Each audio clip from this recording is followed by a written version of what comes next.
Throughout recorded history, mankind has dreamt of building the perfect society, an empire that might somehow satisfy the needs of every man. An ancient legend casts the shadows of one such society that is said to have existed long ago. 2,500 years ago, the Greek philosopher Plato set down a dialogue called the Critias.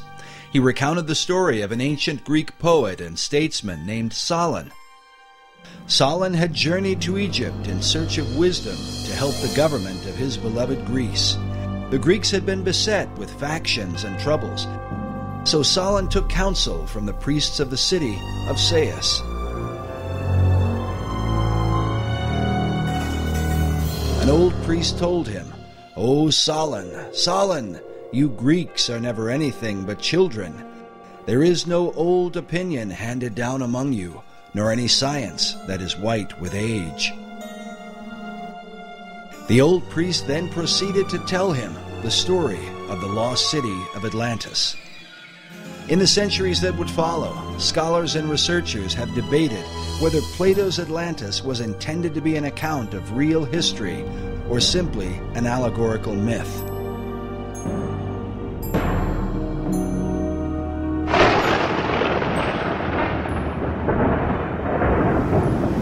Some even suggest that Atlantis was really the antediluvian world, the wicked society destroyed by the wrath of God in the great flood of Noah. In the 20th century, Plato's account was further supported by Masonic philosopher Manly P. Hall.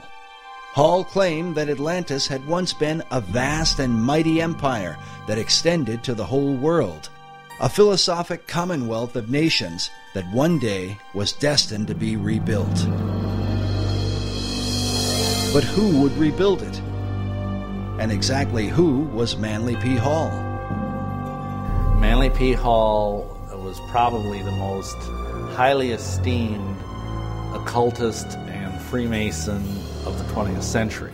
He understood the secrets of the ages long before he ever joined the Mason. Was really the foremost authority on the occultist side of Freemasonry, the deep, dark side of Freemasonry, the one that most Masons never ascend to. I can't really think of anybody close to him. Manly P. Hall was one of the leading people within this whole other world that we talk about. Hall authored over 200 books and is said to have given some 8,000 lectures on ancient philosophy. He is perhaps most remembered for his contribution to the mysterious Brotherhood of Masonry. Upon his death in 1990, the Scottish Rite Journal, a Masonic publication, noted that he was often called, quote, Masonry's greatest philosopher. Among his teachings was that contained in Masonry and all the secret orders was the ancient wisdom of lost Atlantis. Hall wrote that for more than 3,000 years, secret societies had been laboring to create a background of knowledge necessary to the establishment of an enlightened democracy among the nations of the world. According to Hall, these societies could be traced back to ancient Egypt and had for centuries known of a secret place hidden from the eyes of common men, a place that would one day be revealed. In the 17th century, as settlers were colonizing the New World, Sir Francis Bacon, the leader of secret societies in England, set down his classic work, The New Atlantis. While archaeologists and treasure hunters have searched the globe looking for the lost continent, 400 years ago, Bacon, like many of his contemporaries, believed that Atlantis was America itself. Well, Bacon, to me, was really fundamental in the American colonizational scheme and its connection to the new Atlantis concept. He was trying to lay a foundation for what could be accomplished in the New World. While the Atlantis of Plato was a mighty empire known for the philosophy of its kings, Bacon would write of a nation governed by scientific achievement, filled with marvels and wonders never before seen. Bacon was talking about this new nation, talking about submarines, talking about unimaginable weapons of war, talking about flying machines and tall buildings. How did he come into possession of this knowledge? Did Francis Bacon outline the course of the New World before its time? And if so, by what power was he inspired to do so? While there are no states or cities that bear his name, his mysterious influence has compelled some to call him the real and true founder of America. His founding of America was really through other people who were following his work, following the program he'd laid out. Bacon was the head of Freemasonry and Rosicrucianism. He had a huge influence through being the chief of the Rosicrucian fraternity at the time. He had a huge influence on the birth of modern Freemasonry. And many of those Rosicrucians actually went into Freemasonry at that time to lift it up to its new level. And Freemasonry has a major influence on the founding of America. While many of the early settlers came to work the land for the cause of religious freedom, there were with them secret societies who came to the New World with another agenda. Secret societies came to America shortly after the Pilgrims arrived, and they were sent by a man named Sir Francis Bacon. You get this very strange mixture of people, many of whom understood even then the advantage, spiritually and otherwise, to having secret orders. Unless you understand the influence of the occult societies on the development of America, on the establishment of America, upon the course of America, why you get completely lost studying our history. And they were the ones through which this work was being put into operation in England, in Europe, and eventually in America and the world. So that America then could be used to lead the world into the philosophic empire. You understand that America was founded by Christians as a Christian nation. However, there were always those people on the other side who wanted to use America, use our military power and our financial power to establish enlightened democracies throughout the world and restore lost Atlantis. Yeah, maybe Bacon had it right. Maybe Atlantis is not something yet to occur, but maybe it's occurring right now in America. In his lifetime, Sir Francis Bacon referred to himself as the herald of a new age. He promoted a new universal order for the whole world. Can this be what early American founders referred to with the words Novus Ordo Seclorum, the new order of the ages? And does this vision affect America today? When our founders declared a new order of the ages, they were acting on an ancient hope that is meant to be fulfilled.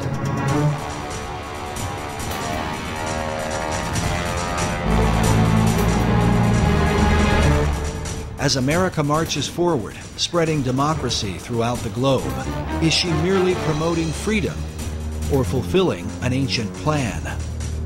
Is she following a course planned for centuries by men who believe she is chosen for a secret destiny?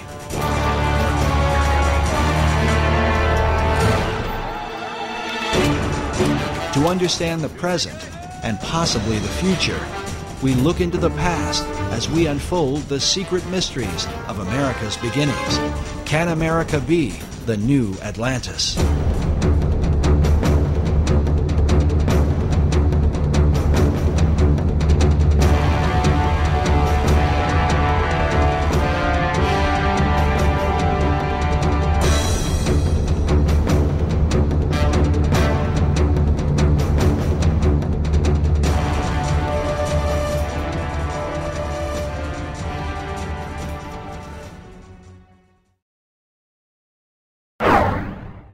The movie National Treasure revealed to many the role of Freemasons in the founding of America. Often seen as a shadowy organization with hidden agendas, Masonry was portrayed in a positive light. Was this coincidence, or could there have been something behind it? I think there's probably a little something behind it. The Freemasons among our founding fathers left us clues like these. The unfinished pyramid, the all-seeing eye. They're speaking to us through these. Well, the movie National Treasure is probably the first film in many years that has given a positive spin to the Masonic Lodge. And essentially it seems to have been at least partially designed as kind of a propaganda piece for them. They were basically trying to say that these people who have hidden this secret knowledge of whatever it was, the gold stash or whatever, the Masons, are basically good guys. Because it makes them appear to be this sort of benign, shadowy group that's in the background protecting these important ancient secrets and also protecting this great, massive treasure. It was fairly accurate in its Masonic elements. You can tell whoever made the film either was a Mason, and of course there's a lot of Masons in Hollywood, or else had done a lot of research. Screenwriter Jim Kauf, who developed the storyline for Disney Pictures, claims no Masonic connection, yet some researchers are not convinced.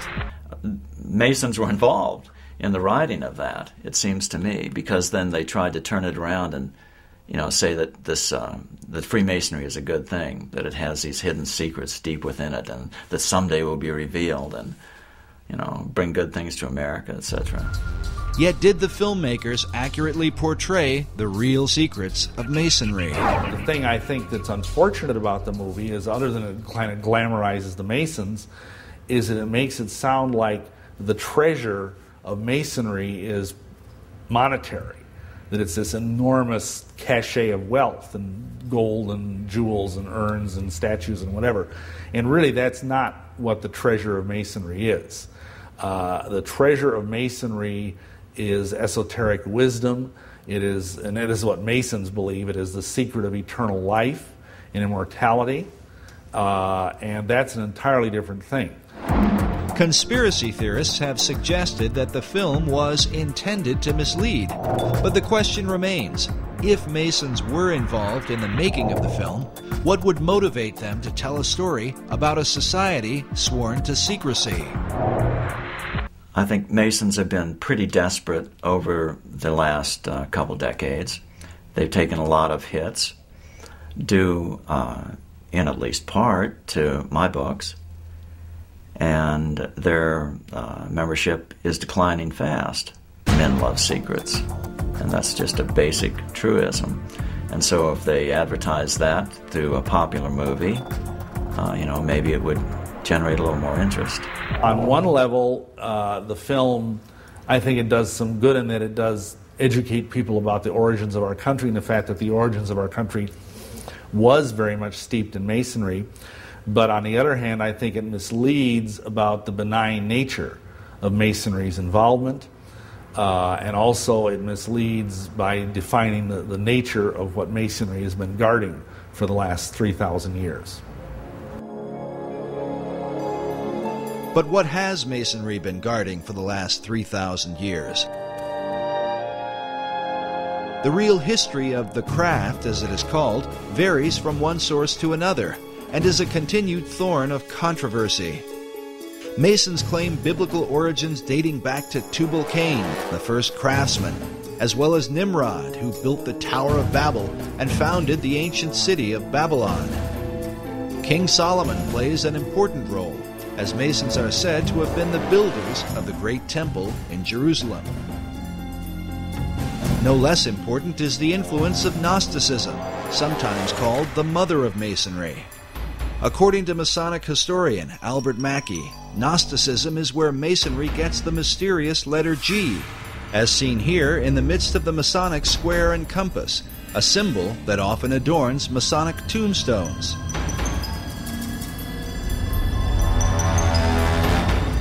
Known for rejecting the biblical Gospels, the Gnostics claim to be the real Christians, an issue the apostles spoke vehemently against in the New Testament.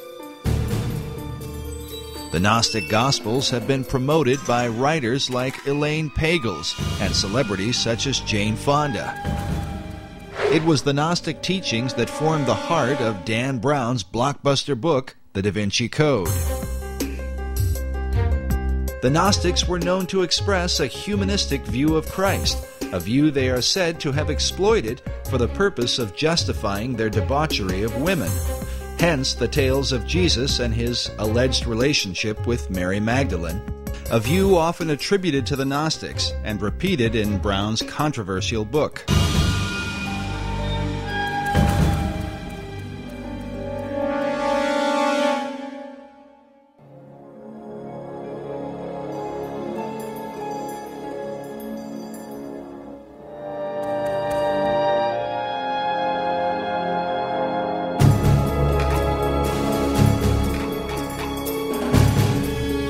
of Masonry's most popular debates, especially with films like National Treasure and books such as The Da Vinci Code, Born in Blood, and Holy Blood, Holy Grail seem to involve the mysterious Knights Templar, whose connection to Freemasonry is often seen at the Rosslyn Chapel in Scotland's capital city of Edinburgh. A place that not only reveals much about the Templars and Masonry, but within may be secrets to the founding of the New World. But whatever the connection or controversy, most Masons trace their craft back to the mysteries of ancient Egypt. Egypt is like pretty much the proximate fountainhead of all esoteric mystery teaching. After the example of the Egyptian craftsmen, the Masons carved their own imagery in the great structures of Europe. Secret signs and symbols were embedded into their work, the meaning of which was to be hidden from outsiders. These were the craft masons who actually built the temples. If you look at European architecture, you know all those big cathedrals in Europe, Cologne Cathedral in Germany, Notre Dame in Paris, Salisbury Cathedral in England, all those beautiful cathedrals were all built around the 1200s and 1300s. And it was these masons who knew their business, and they wanted to keep their skills secret. All the great cathedrals of Europe were built by stonemasons who had an understanding of esoteric lore, and they're basically riddles in stone.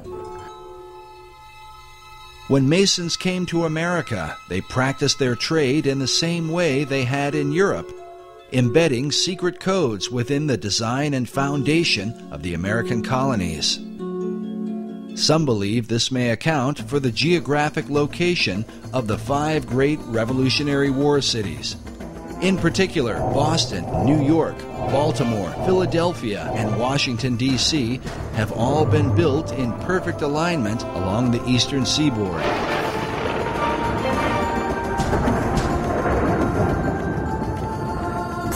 Researcher Jim Allison believes this alignment may be a part of something greater. Let me say this, I think it is very unlikely that the alignment is coincidental. According to Allison, the alignment of cities and ancient sites are part of a series of great circles that encompass the earth. These circles are supposedly like lines of power upon which significant sites are built. The simplest example, the most obvious example of a great circle, though, is the equator, because it runs around the center of the earth. It runs due east-west. Meridians of longitude, which run due north-south through the north and south poles, if you extend it all the way around, those are also great circles because they run through the center of the earth. Allison claims that mystical sites like the pyramids, Easter Island, the Mayan and Aztec cities are all built upon these great circles.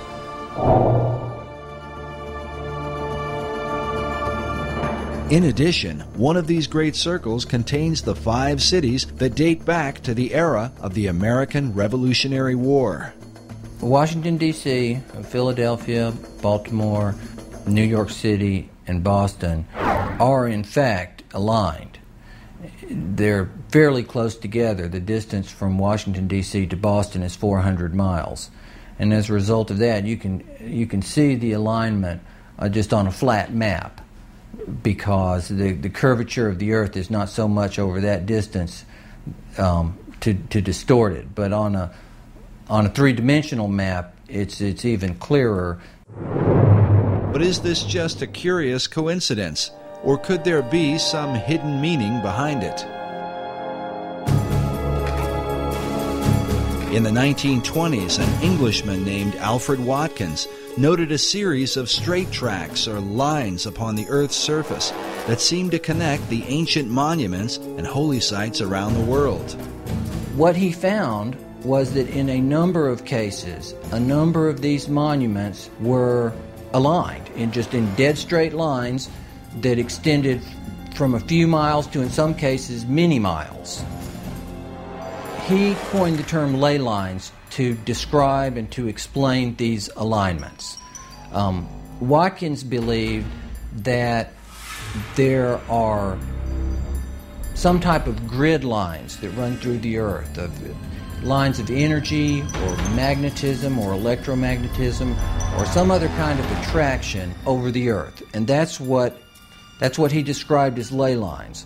Watkins believed that the builders of these sites were aware of these lines that ran through the earth and that they intentionally built these monuments on these lines. While Watkins' findings were not openly received by all, his views have been most often embraced by members of the esoteric community. In the occult, there's this concept of ley lines, L-E-Y, which are lines of force that some people say are like the acupuncture points of the earth. And you always want to build things on a ley line. All of the great cathedrals of Europe are built upon these ley lines, which are like currents of power. These currents of power are thought to have magical significance. Some believe they act as portals for spirits to travel to and from the ancient monuments that fall within these alignments. But the question remains, were such power lines important to the builders of early American cities? Were they aligned with a secret purpose in mind? It's very important where the Pyramid of Khufu is built, the Great Pyramid. And it's very important where Stonehenge is built.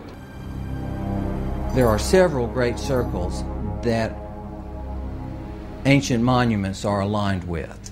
And in some cases, ancient and modern development is aligned with. Extending the alignment from Boston to the northeast towards Europe, the alignment crosses over the Atlantic and crosses into England and crosses over Stonehenge, which of course is one of the more significant monuments certainly in England and arguably anywhere. Can it be coincidental that the early colonists built these 5 cities in perfect alignment with each other and in perfect alignment with Stonehenge? Allison admits that many of the ancient monuments are aligned on ley lines or great circles within a fraction of 1 degree, a distance that sometimes equals 15 or 20 miles. But in the link between the Old World and the New, there is a 0 deviation between the 5 American cities and England's mysterious Stonehenge. According to Allison, they are perfectly aligned.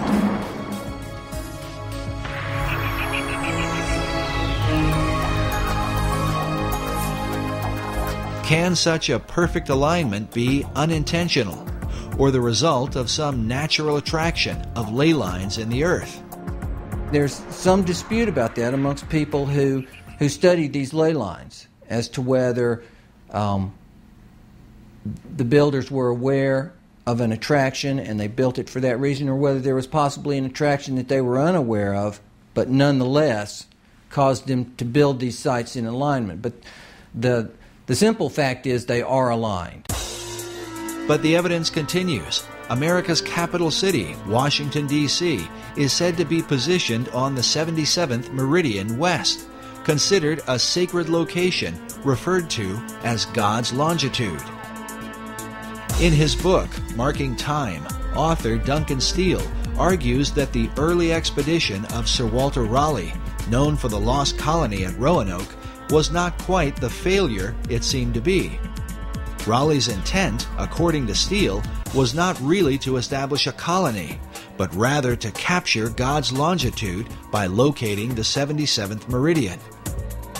The goal of the occultist who understands these concepts is to have things exist within the sacred harmonies of the earth. And if indeed they believe that the 77th meridian was somehow very sacred, then it would be incredibly important for them to plant their flag there. In Washington, D.C. is even found Meridian Hill, said to mark the precise location of the sacred longitude. Raleigh himself was a member of Bacon's secret society in England. Was he sent on a mystical journey so that America might be designed according to esoteric principles from the beginning? and how many others came ashore as a result of the Baconian influence. The Rosicrucians came ashore very early on in the founding of the New World. The Masons were also there from the beginning, and I think from very early on, this if you will, cartel, this occult cartel of various groups, basically had it as their goal to establish a society on this continent that was wholly given over to esoteric goals.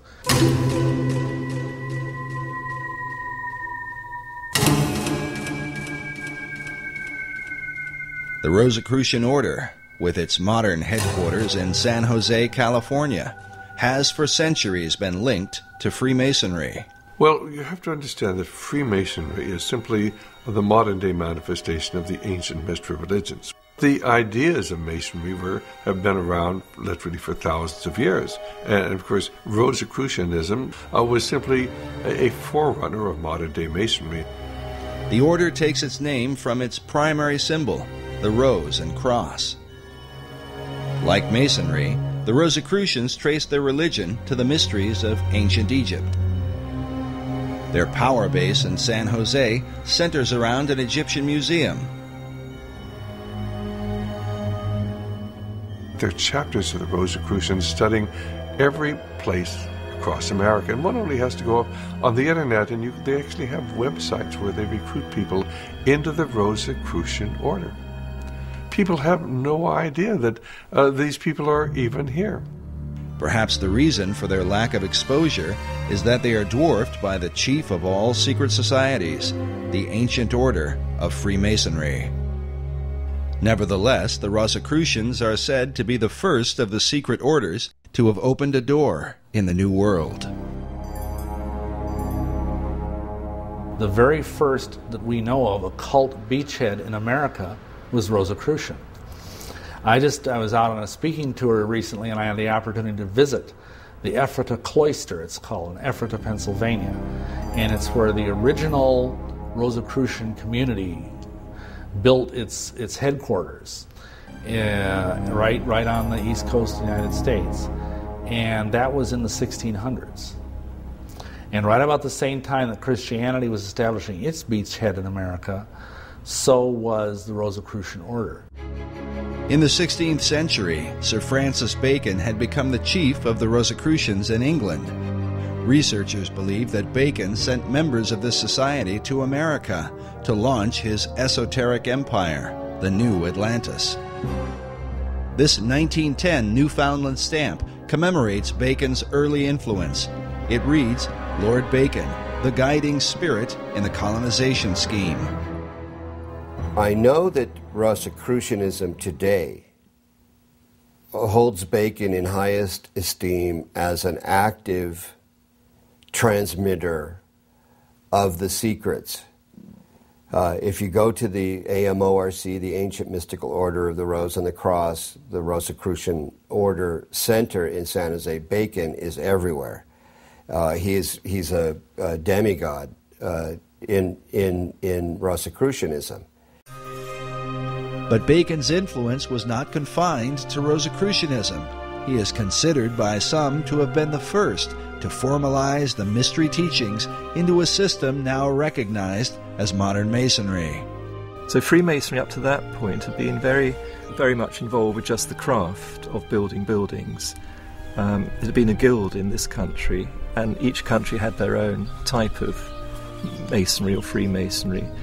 There was no sense of it being a worldwide fraternity where religious belief or race did not matter. Before that, it had been very racial and very religious, but Bacon turned it into a truly international society. This international society would also come to the New World. And while Bacon's Rosicrucians would maintain a position of careful anonymity, the Order of Masonry would stretch its hands in America to the very heights of power. Nowhere is the Masonic presence more clearly seen than in the design of America's capital city, Washington, D.C.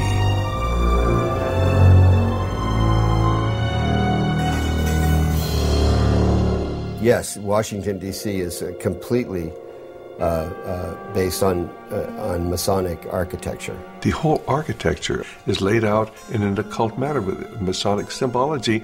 Every major building in Washington, D.C. has a Masonic plaque on it. I mean, the Masons have permeated, and the other secret societies have permeated our society since the very beginning. In his book, The Secret Architecture of Our Nation's Capital, author David Oveson confirms the esoteric influence of Masonry in the design and building of Washington, D.C. Oveson reveals the occult ceremonies surrounding the laying of the city's cornerstone, a ritual that involved the father of the nation, George Washington. 200 years later, in a ceremony commemorating this event, Senator Strom Thurmond, himself a 33rd degree Mason, is pictured alongside the cornerstone upon which is carved a Masonic square and compass. If you either look at the map of Washington, D.C. or try and drive in Washington, D.C., you think it must have been designed by a nutcase. But actually it was designed by a Freemason, a French Freemason named L'Enfant. I think Pierre-Charles L'Enfant was his name. And it's full of esoteric symbolism. Oveson writes that, like the pyramids of Egypt, the entire city was built in alignment with the stars, and suggests that the hidden purpose for the Masonic rituals is that America might be empowered by the gods of the ancient world. Can this be the reason for the pagan god and goddess images that have come to represent America? Tradition often claims that America was founded as a Christian nation only. But if this is the case, why are its symbols those of the pagan religions, rather than images of Christ, the apostles, and stories from the Bible? Well, I think that this is where the great confusion comes in. America was founded as a Christian nation, but it was also founded as an occult nation. And there have always been two parallel forces here in America. One the Christian, one the occult, dating back into the 1600s. And until you understand that, you can't understand anything going on in the world today. The conflict between Christianity and the occult has compelled some to reject entirely the influence of God in early America. In February of 2005, CBSNews.com posted an article titled Our Godless Constitution. In it, author Brooke Allen wrote that our nation was not founded on Christian principles, but on Enlightenment ones. God only entered the picture as a very minor player, and Jesus Christ was conspicuously absent. A chief issue of debate are the very symbols that define the United States. Where did they come from, and what or who exactly do they represent? For many, the answers lie in the secret societies. I mean, you can see their influence on the back of the Great Seal of the United States, where in 1782 they put on a pyramid capped by an all-seeing eye with the slogan beneath, Novus Ordo Seclorum, the new secular order of the world. That was in 1782. It was put on the back of the Great Seal of the United States, hidden there until about 1935, when it was taken off the back of the Great Seal of the United States and put on the back of the American dollar bill, where it is today, symbolizing the influence of the secret societies on America. And you know, there are some of our Christian ministries that want to tell you that a cult symbol is a Christian symbol. It just goes to show how effectively the Christians have been misled, and they've been misled intentionally by people who've infiltrated the Christian movement and have told them, oh, this is a Christian symbol. Well, where in Christian symbology do you come up with a pyramid? Where in Christian symbology do you come up with a glorified eye light? This is all the symbology that everybody who's involved with the occult understands. The glorified or all-seeing eye is known as the Eye of Horus, one of the most important gods of the Egyptian mysteries. Other pagan icons include the Washington Monument, an obelisk normally dedicated to the Egyptian sun god. Meanwhile, the idea for the Statue of Liberty was taken from the Colossus of Rhodes, one of the 7 wonders of the ancient world, and combined with the imagery of the goddess of ancient Babylon, Queen Semiramis. But what do these esoteric elements tell us about the founding fathers of America? Who were they, and what was the light by which they saw the world and themselves in it? The majority of the people who were in the Founding Fathers were either deists, or else they were free thinkers, or they were Rosicrucians, or they were Masons, or they were all of the above. But the issue is not black and white. Researchers are careful to point out the God-fearing nature of early Americans. If we take the founding of America as the time when the Puritans came over, if that's the time that was taken, and the landing of the Pilgrims, you remember, and that date there, if that was taken as the founding of America, there was no question. These are solid Christians, out, and they were looking for freedom.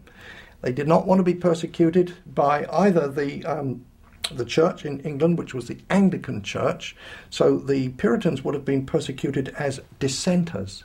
Nevertheless, so if we take that date, that era, when the Puritans came over, they were coming over seeking freedom, religious freedom.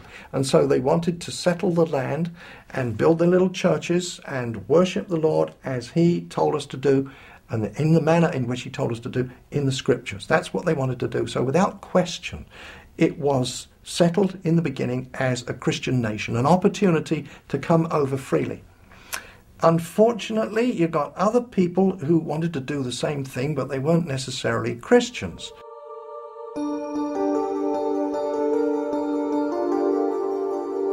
By far, the chief source of contention is the involvement of the Founding Fathers with secret societies, namely Freemasonry.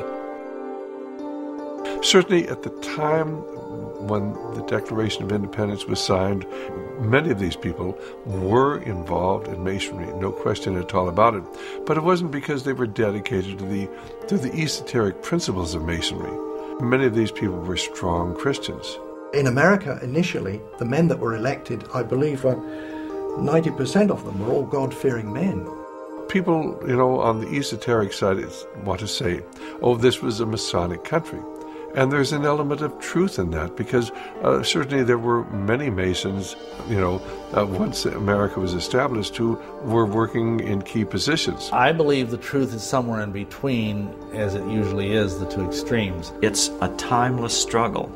Both sides of this power struggle are in full play. The sides of the secret societies, trying to push forth the new Atlantis.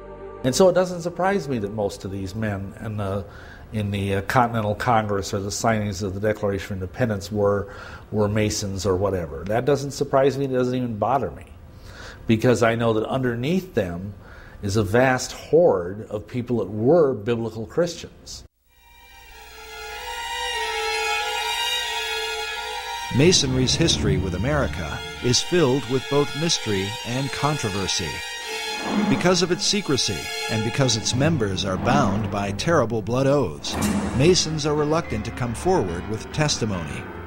It's a secret society. It has always been a secret society. And to reveal anything about these secret societies ensures your death. And people who've tried to expose Masonry, even to this very day, risk their lives in doing it. Yet from the shadows, some light appears.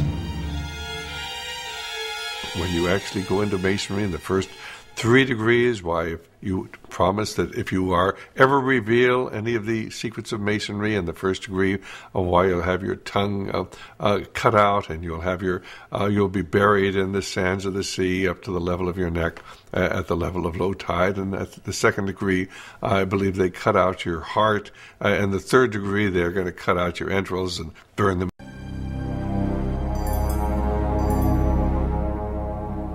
In the 19th century, a man named Captain William Morgan was murdered by a group of Masons who were bound by such blood oaths. Well, Captain William Morgan was a guy up in Batavia, New York in 1826. He was the first American to publish the first 3 degrees of Freemasonry, of the Blue Lodge. The things you had to say, the oaths you had to take. And Masons didn't like that very much. Captain Morgan had violated his oath by writing a book to let people know about the terrible oaths of this terrible society. Feeling a responsibility to the Masonic Brotherhood, 3 members of the order kidnapped Morgan to make him pay for exposing the secrets of Masonry. Hey, boy! Stop this! What is this? Didn't do it! Stop! He was captured by a group of Masons and taken and killed. And later on, the perpetrators made deathbed confessions of it all, so it was all very well known. Of these deathbed confessions, at least one has survived, given by a man named Henry L. Valance, whose insight into Morgan's final moments provides a heart-wrenching account. While Valance was never brought to justice for the crime, his final confession revealed a conscience haunted by a lifetime of guilt.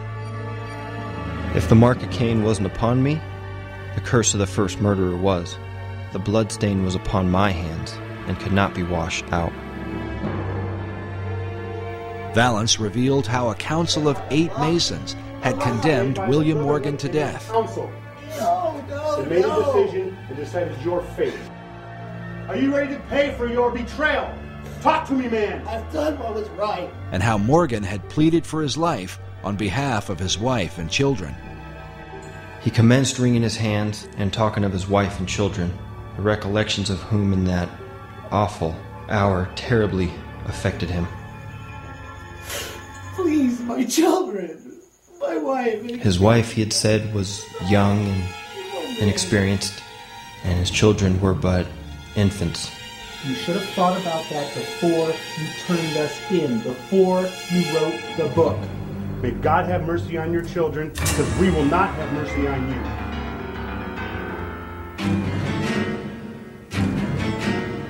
Despite Morgan's plea for mercy, Valance and his fellow Masons were determined to carry out their grim task. They gave Morgan time alone to prepare himself to die. How Morgan passed that time, said Valance, he could not tell, for everything was quiet as a tomb within.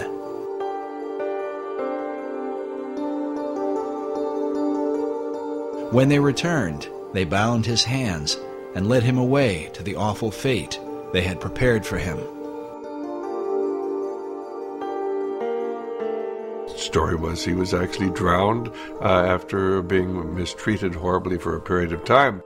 Well, when the word of this got out, and people began to realize this dangerous influence of Masonry within our society, why the membership of the organization fell off dramatically. As one investigator put it, as one writer put it, Freemasonry, which was rampant throughout the country at that time, almost dried up overnight. The public outrage over Morgan's death was profound, but when those who had murdered him were sought out, the people of the United States discovered that justice was not so easy to obtain. The reason was given by the Reverend Charles Finney in his book, The Character, Claims, and Practical Workings of Freemasonry, first published in 1869. Finney was a former Mason who lived through the Morgan affair. He claimed that justice in the case was impossible because nearly all the civil offices in the country were in the hands of Freemasons. According to Finney, even the newspapers of the day were completely under their control. Finney writes that it was found that they could do nothing with the courts, with the sheriffs, with the eyewitnesses, or with the jurors, and all their efforts were for a time entirely impotent. So this turned into a big brouhaha. It was a big Masonic scandal because it was all known. The Morgan incident became an issue of national importance, not simply because a man was murdered, but more importantly, Americans began to realize that their supposedly democratic country was being secretly controlled by the Masonic Brotherhood. And this led even to separate political parties, being anti-Masonic political parties being formed, and they were even called the Anti-Masonic Party. They ran candidates for president and they were significant parties. They weren't just minority parties. So it was a really big deal. The Anti-Masonic Party was the first third party in American politics and eventually became the Whig Party, which is more widely recognized. The party itself was led by former President John Quincy Adams, who wrote a collection of letters and essays against Freemasonry. How can you have a free society when you have people who belong to these secret societies and have sworn these terrible blood oaths? You can't have a free society. And that's what John Quincy Adams was writing about. Adams wrote, "I do conscientiously and sincerely believe that the order of Freemasonry, if not the greatest, is one of the greatest moral and political evils." As a result of the Morgan incident, a series of official investigations took place. In 1829, a New York State Senate committee published its findings on Masonry, stating that its members were found in almost every place where power is of any importance. 5 years later, in 1834, a joint committee in Massachusetts reported that Masonry was, quote, "a distinct independent government within our own government and beyond the control of the laws of the land by means of its secrecy." Well, the influence of Masonry has always been here since those days. And, of course, within 15 or 20 years, why the membership of Masonry had reconstituted itself. It said they got down to only about 5,000 members there when Masonry was really exposed. But people soon forgot about the terrible things that had happened. And the fact that if you were a Mason, they really would kill you. Most people look upon Masonry as simply a fraternity, and these oaths have no meaning. But tragically, they do. A monument was erected in Batavia, New York, and remains to this day, in remembrance of what happened to William Morgan. The inscription on its base reads, "To the memory of William Morgan, a native of Virginia, a captain in the War of 1812, a respectable citizen of Batavia, and a martyr to the freedom of writing, printing, and speaking the truth. He was abducted from near this spot in the year 1826 by Freemasons and murdered for revealing the secrets of their order." The monument goes on to tell the reader where they can find the historical records that document the Morgan account.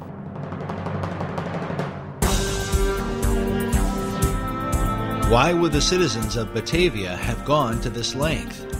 Crimes are committed every day, and people sometimes murdered. Why draw attention to William Morgan? Did they desire to warn future generations? Was it because the people of that time recognized, as Charles Finney asserts in his book, that America was being controlled by Masons from behind the scenes? But for what cause? For greed, power? Or is the answer most likely found in the Great Atlantean Plan? In order to bring forth the destiny of America and lead mankind into the vision of Plato and Sir Francis Bacon, the secret societies would have to control the new world, and in time subdue the old.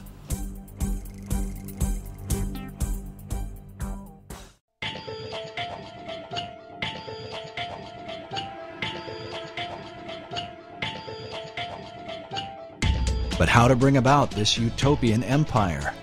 In his writings, Sir Francis Bacon called for a universal reformation of the whole wide world. To bring about this reform, some believe the secret societies launched a world revolution. People do not understand that our revolution was the first in a series of revolutions that began in 1776 and extended right up until the Cuban Revolution in 1959 when Fidel Castro came to power. And this is a series of revolutions to transform the world. While most Americans did not fight the War of Independence for the cause of global revolution, it is undeniable that secret societies played an important role and that many of America's founders were Freemasons. Many of them were Masons, but they were into Masonry because, of course, this was the only way that they could protect themselves. This was the only way they could keep from being found out. So they were plotting a revolution. They had to have a means of maintaining their secrecy. I think Masonry was, in fact, used as a built-in network, a secret network in which to foment the American Revolution. They didn't have to put a network together. It was already there. All they had to do was sort of ride on the back of Freemasonry to make the American Revolution work. And work it did with the help of Masonic ingenuity, beginning with the kickoff event, the Boston Tea Party.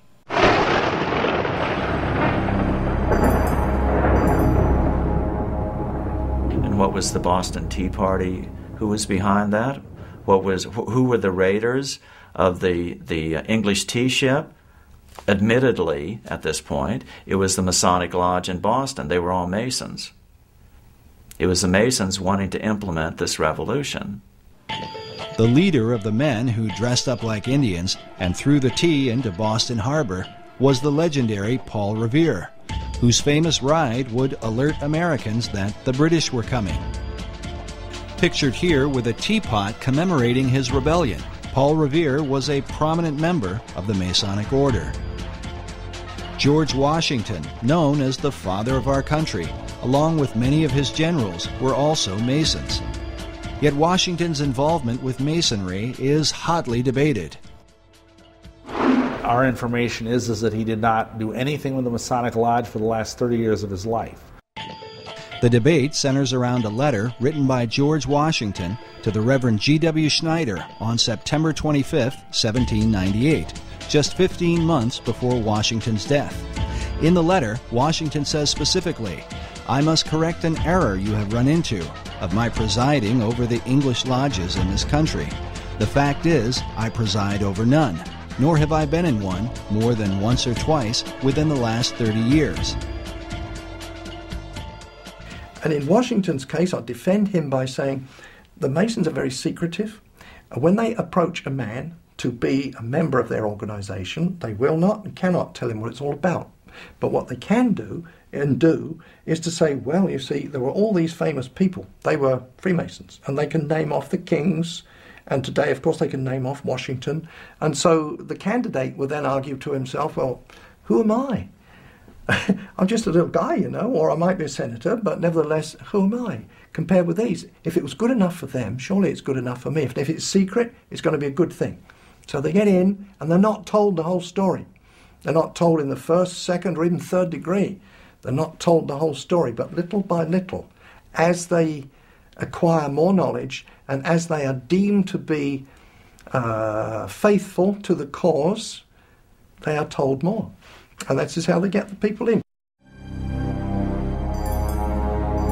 It is only fair to mention that many Masons continue to insist that Washington was very active in the craft. Yet there is no debate about the Masonic membership of Benjamin Franklin, who is deeply involved not only with Masonry, but a whole variety of secret societies in America, in England, and in France. Societies that had everything to do with his success during the American Revolutionary War. Benjamin Franklin is a very paradoxical, complex fellow, as might be expected for someone who was such a great genius. But at times he seems like he's a Christian. At times he seems like he's a scoundrel. At times it seems like he's a Luciferian, and at times it seems like he's a Rosicrucian. He was a strange character, Benjamin Franklin, a sort of a shuttle diplomat between Philadelphia and Paris and London, England. He was, of course, an ambassador in Europe, and when he was over in Europe, he became a member of a group called the Hellfire Club, which was a kind of pseudo-satanic organization in 1700s. It was founded by an English nobleman named Francis Dashwood, and it basically existed as a place where men could gather and have orgies and worship the devil and basically get loaded and do whatever they wanted, under the guise of it being a satanic society. The Hellfire Club was a part of the so-called gentlemen's clubs of 17th and 18th century England. While the debauched behavior of these groups was initially tolerated, once they began to dabble in satanic rituals, they were forced to go underground, literally. Hellfire Club, as a matter of fact, I used to live quite near that place. It's on the west side of London, at a place called West Wickham. It's a hill. It's a chalk hill, now of course covered in grass, and on the top of that chalk hill is a church. On the top of the church there's a golden ball. There's a cross on top of that.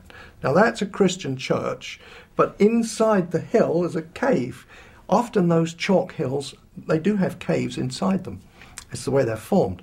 And in the cave there, they would gather together. Now, I don't say that it was the church, the occupants of the church that gathered there, but whether they knew it or not, the Hellfire Club would hold their meetings once a month underneath the church.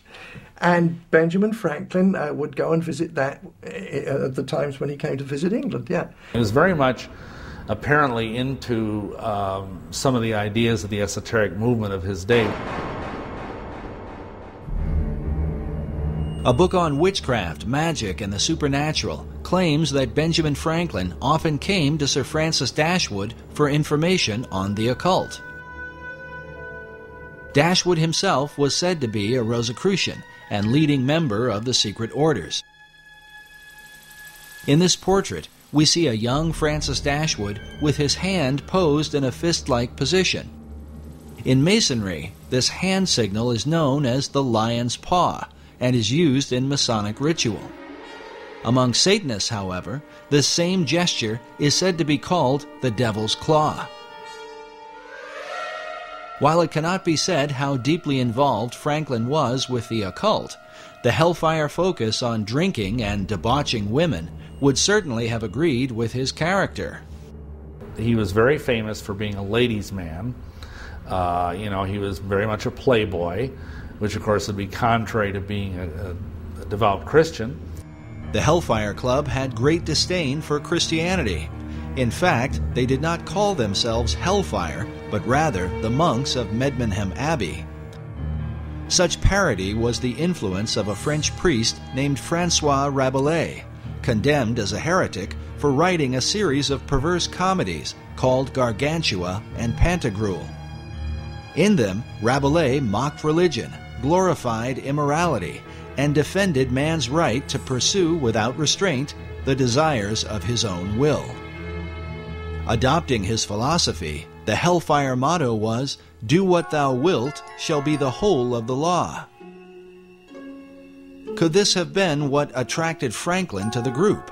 An opportunity to escape the puritanical tendencies of America, while in England to pursue lusty desires that would have been openly condemned by his fellow countrymen, at least at that time. But more than a century later, the Hellfire motto would be adopted by British occultist Aleister Crowley, who was often called the wickedest man in the world. Like Francis Dashwood and the Hellfire members, Crowley took part in satanic rituals, most famously at his Abbey Thelema in Sicily, a name taken from François Rabelais' anti-Christian parodies. Crowley's hatred for Christianity was so intense he often referred to himself as the Beast of the Apocalypse from the Book of Revelation. He was a Freemason and a Rosicrucian who made Do What Thou Wilt famous through the 20th century, with followers like L. Ron Hubbard, the founder of Scientology, Harvard professor and drug guru Timothy Leary, and even Beatles founder John Lennon. Crowley is often credited with sparking the 1960s cultural revolution, the do-your-own-thing mentality dedicated to sex, drugs, and rock and roll. What could be called the modern legacy of men like Franklin, Dashwood, and the Hellfire Club.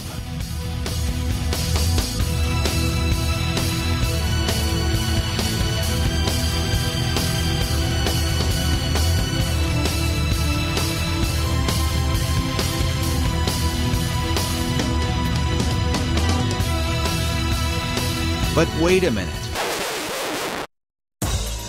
Obviously, it cannot be said that Franklin's involvement with the Hellfire Club is to be fully equated with the often crazed activities of a man like Crowley or even Timothy Leary.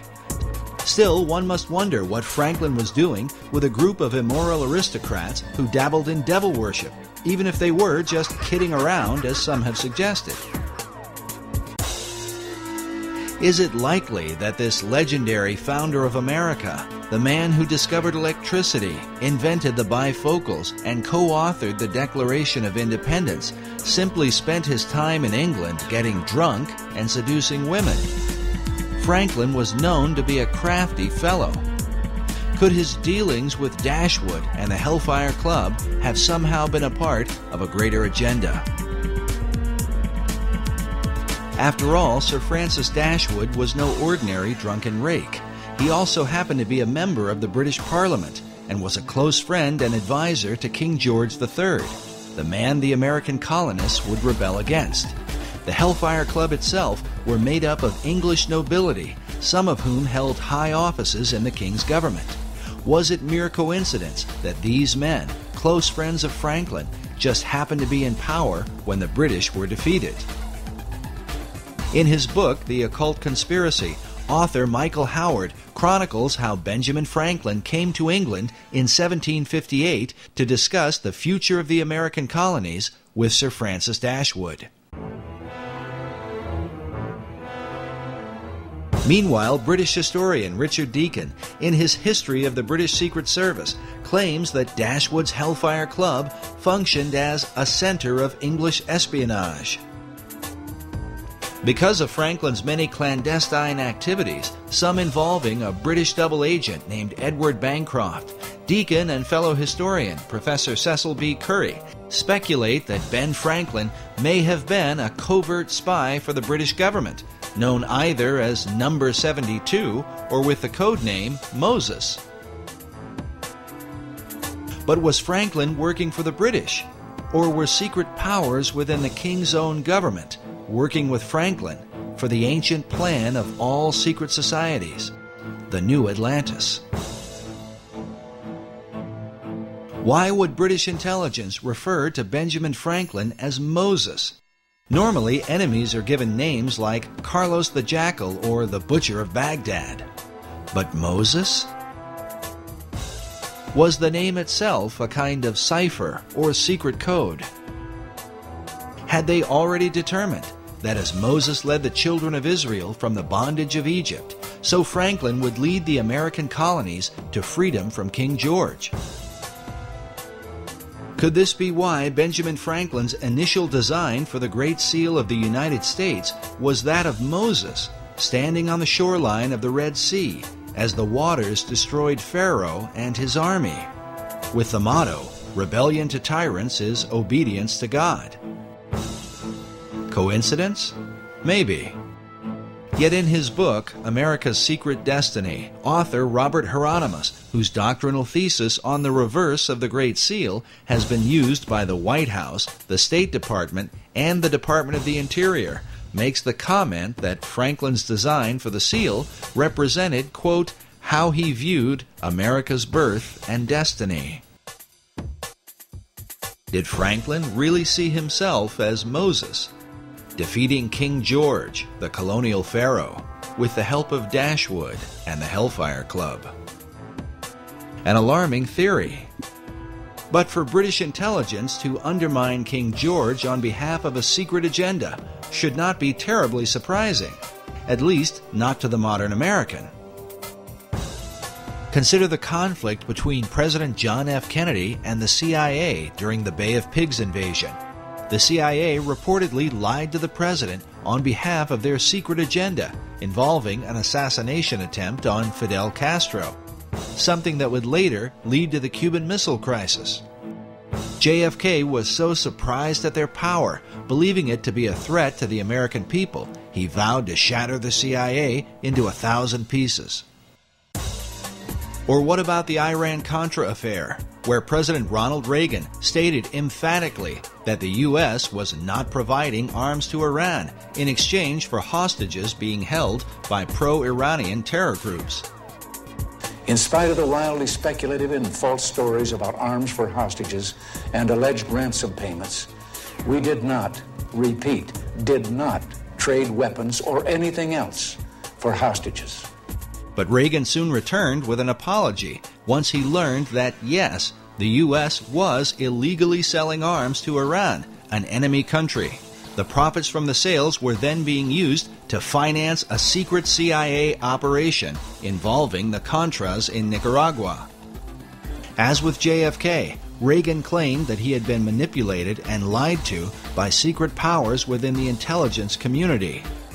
It's going on that had been kept from me in various covert operations. President, did they deceive you? You didn't answer whether Poindexter and North deceived you. Presidents Reagan and Kennedy were humiliated at being the most powerful men in the world who were unaware of what the hidden powers in their own government were up to. Well, at least in the case of Kennedy. It was later revealed that President Reagan knew more about the covert actions of the intelligence community than he had let on. After all, his vice president, George Bush Sr., was the former head of the CIA and a member of an elite secret society known as the Skull and Bones. Some find it interesting that while in office, President Reagan was made an honorary 33rd degree Mason. Since then, America's presidents have all been members of secret orders, including Skull and Bonesman George W. Bush, whose war on terror is said by some to have sparked the beginnings of World War III. Bush claimed it was the CIA who provided the information about weapons of mass destruction that ultimately led to the war in Iraq. As of the making of this documentary, that information has turned out to be false. An intelligence error? Maybe. Or perhaps the same powers that were working in the days of Benjamin Franklin have never really ceased to function. Is it just a coincidence that the war on terror has provided the opportunity to spread democracy to all the world? And this is what people don't understand, as our president talks about how we want to bring democracy to all these countries of the world. Well, why doesn't he want to bring a republic to these countries? We were a republic. We were never a democracy. It is only the people from the mystery religions and the secret societies who are pushing this idea of world democracy, or this combination of enlightened nations, enlightened democracies to rule the world. As incredible as it may seem, there are really people who believe that. They're working full-time to accomplish that goal. And until you understand that they are the primary force behind the wars of this last century and World War III, which we are entering into today, unless they understand that the whole idea is to create this reestablishment of what they believe is lost Atlantis, this wonderful utopian society that they believe existed eons ago. Anybody who studied the history of America knows we were not established as a democracy. Our founding fathers didn't believe in democracy. They wanted a republic, a government of law, not the democracy, which is what the secret societies have been working for well over 3,000 years. Could this be the secret behind what's happening in the world today? And was this the underlying motive in the war for American independence? To wrestle the new world from the power of the old, that it might in time be used to bring forth the great Atlantean plan, envisioned by Sir Francis Bacon. Benjamin Franklin certainly knew the works of Francis Bacon and all the ethics and things that he was trying to establish. Bacon was a man that Benjamin Franklin had much in common with. Both men were the leading scientists of their time. Both men were involved in printing, and both men published works that helped to transform the people of their generation. Both men developed their own system of ciphers and secret codes, which they used for intelligence purposes during wartime. And both men were deeply involved in the Masonic and Rosicrucian movements of their day. Franklin was a member of Masonic and secret orders in America, in England, and in France, the three countries involved in the American Revolution. But some researchers argue that his influence in France truly demonstrates his loyalty to a plan that looked beyond America, to a global revolution. He was the master of the Lodge of the Nine Sisters, Neuchoir, the Lodge of the Nine Sisters right in Paris, and that's where the revolution started, incidentally. So he was lodge master there every time he visited the place. He, as so many young people, very intelligent people, really believed that man could create a better society without being totally reliant upon God. And of course, we know that eventually he went to France, and when he was in France as the American ambassador to France, he was instrumental in pushing these ideas that led to the French Revolution. Franklin went to France to convince King Louis XVI to finance the American Revolution. But in the process, Franklin was preaching radical ideas that would later on inspire the French to overthrow Louis, the very monarch who had helped to pay for the founding of America. Americans desperately needed money to fight the War of Independence because, according to Franklin, England had ruined their economy to keep America from becoming too prosperous. When he was ambassador to England, the Bank of England said, how come America, the representatives of the Bank of England said, how come America is getting so rich? And Franklin, in his autobiography, recounts the story. He said, well, that's easy. In America, we create our own money and we owe no interest to pay to no one. So the Bank of England said, oh, that's very interesting. So they immediately had passed through Parliament the Currency Act of 1764. And what did the Currency Act do? It outlawed the creation of America's own money and put America on the gold standard, made Americans pay their taxes in gold or silver coin, which of course was very scarce in the American colonies in those days. So what was the result? It immediately plunged America into a deep depression. Franklin says that this depression, and everyone in America was well aware of what the depression, who caused the depression, why it was caused, just because England outlawed America just simply printing its own money, and that it was this Currency Act of 1764 that was really the root cause of the American Revolution, because it caused so much unemployment and a terrible economic upheaval. And Franklin's quote is, we could have endured a little tax on tea and other matters, but it was England's taking away our ability to create our own currency that was really the root cause of the revolution. And so King Louis supported the American cause through financial aid and the use of troops.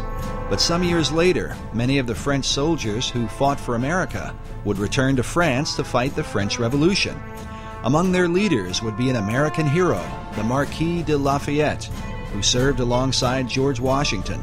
Lafayette was also a Freemason and close acquaintance of Benjamin Franklin, the man who seemed to be the friend of nearly all the revolutionaries of the day. It was Benjamin Franklin who initiated Voltaire himself in 1778. He could then brag and say, "Oh, Voltaire was a Mason." Oh, people would say, if it's good enough for him, it must be good enough for me. I don't know what it's all about, but it sounds like a good thing. While the writings of Voltaire inspired the French revolutionaries, Americans were compelled by another of Franklin's close friends, Thomas Paine. Thomas Paine was a member of the Lunar Society. Benjamin Franklin would go and meet with them, Anyway, he recognized in Thomas Paine that the fellow was, he was pretty good at writing. And so he brought him back with him to Philadelphia. And he wrote the pamphlets that started the revolution in America. It was a little booklet called Common Sense. Thomas Paine wrote that, and it was kind of inciting people to war against King George III. With the help of Paine and his fellow Masons, Franklin worked to create the revolutionary mentality among the colonies. Yes, Franklin developed the concept of the virtuous revolution. The thought of revolting against a monarch amongst European people was absolutely anathema. It went totally against the European mindset of the divine right of kings, where government is of God, kings are appointed by God, and so the virtuous revolution was something really different. But not all Masons went along with Franklin's ideas. like the man known as the Great American Trader, Benedict Arnold, also a Mason who chose to side with the British during the war. Nevertheless, for good or for ill, Masonry was clearly at the helm of the War of Independence. It seems ironic, however, that American Masonry today owes its allegiance to the very country it rebelled against. Modern Masons trace their official beginning to the United Grand Lodge of England, founded in 1717. The official start of modern Masonry is in 1717 in the Apple Tree Tavern in London, where the first Grand Lodge of England was convened. And that's called the Mother Lodge, because essentially all English-speaking lodges precipitate out of that. And for example, all American lodges, all the different Grand Lodges of the different states, all ultimately owe their allegiance and their warrant to the Grand Lodge of England. Yet prior to the formation of the Grand Lodge, the seeds of modern Masonry had already been sown through the work of Francis Bacon. Francis Bacon established the Masonic organization, that whole body that was established by Francis Bacon. The ethical programs that were inherent within that, he was responsible for all those. His philosophy, his ethics, his literature that he was responsible for would certainly be known to Benjamin Franklin. Was Franklin following Bacon's plan? Was it mere coincidence that he was a chief catalyst in the launching of the American Revolution? Or that his influence would also bring about the revolution in France? Masonic philosopher Manly P. Hall wrote that not only were many American founders Masons, but they received aid from a secret and august body existing in Europe, which helped them to establish this country for a peculiar and particular purpose, known only to the initiated few. Hall further suggests that Benjamin Franklin was among those few. In his book, The Secret Destiny of America, Hall writes of Franklin's involvement with the plan of Francis Bacon. In Chapter 13, titled Bacon's Secret Society Set Up in America, Hall features an illustration showing the eastern seaboard with Benjamin Franklin overseeing it, while beside him is the shadow of Bacon. Hall claims that Franklin spoke for the secret societies, and that most of the men who worked with him in the early days of the American Revolution were also members. He says, quote, "The plan was working out. The new Atlantis was coming into being in accordance with the program laid down by Francis Bacon." To those who have studied him, Sir Francis Bacon is one of the most enigmatic figures in world history. Baconian societies have existed for centuries since his death in 1626. All of them credit Bacon with the great advancements of the New World. Bacon is such an interesting character, such a complex character. He was right at the center of the storm politically. He even claimed in one of his writings that he was in possession of all knowledge. You can't say that he was ignorant of the Christian concept. He obviously had some concept of Christianity and speaks of the Lord Jesus Christ, and yet he's a proponent of the New Atlantis concept. Just a very complicated character. Bacon is known as the father of modern science and the grandfather of the English Enlightenment. The phrase, "knowledge is power," is often attributed to him and represents his philosophy, that through knowledge or science, mankind could transform himself and the world into its highest state of enlightenment. His dedication to science and learning led to the birth of England's premier scientific organization. When the Royal Society of England was formed in 1662, they named Bacon as their model and inspiration. There's a book written by Thomas Sprat, who was the first president of the Royal Society. So this goes back to the early 1700s, and he wrote a history on it. And he acknowledged there that Francis Bacon was the originator of the idea. Yet even beyond the Royal Society, 20th century historian Will Durant wrote that the whole tenor and career of British thought have followed the philosophy of Bacon, a philosophy brought to America and furthered by some of her most influential leaders. Thomas Jefferson considered Francis Bacon one of the three most important men in history, along with John Locke and Sir Isaac Newton. It is even said that Jefferson believed he was fulfilling Bacon's dream for a new Atlantis by founding the United States. As a result, nearly all Baconians credit Bacon with the founding of America. This painting, once owned by Baconian author Marie Bauer Hall, shows the North American continent with the spirit of Bacon rising from the midst. Above his head is the all-seeing eye of Horus in the midst of a triangle, while upon his cloak is the rose and cross, the symbol of his Rosicrucians. Despite these things, little is mentioned about Lord Bacon in the history books of America. There are no states, cities, towns, or schools named after him, which begs the question, other than Benjamin Franklin and Thomas Jefferson, which of the founding fathers did he really influence? Which of those founding fathers were most influenced by Bacon's work? I would suggest it was all those who were Freemasons. Well, I think probably all the first presidents of America who were Freemasons, you could say, were influenced by him because of the influence that went into Freemasonry, but by Bacon. But I expect some were more influenced than others, or more inspired than others, and some may not even have known that Bacon was behind it all, in the sense of an inspirer. But maybe they all did. I mean, they were pretty intelligent men.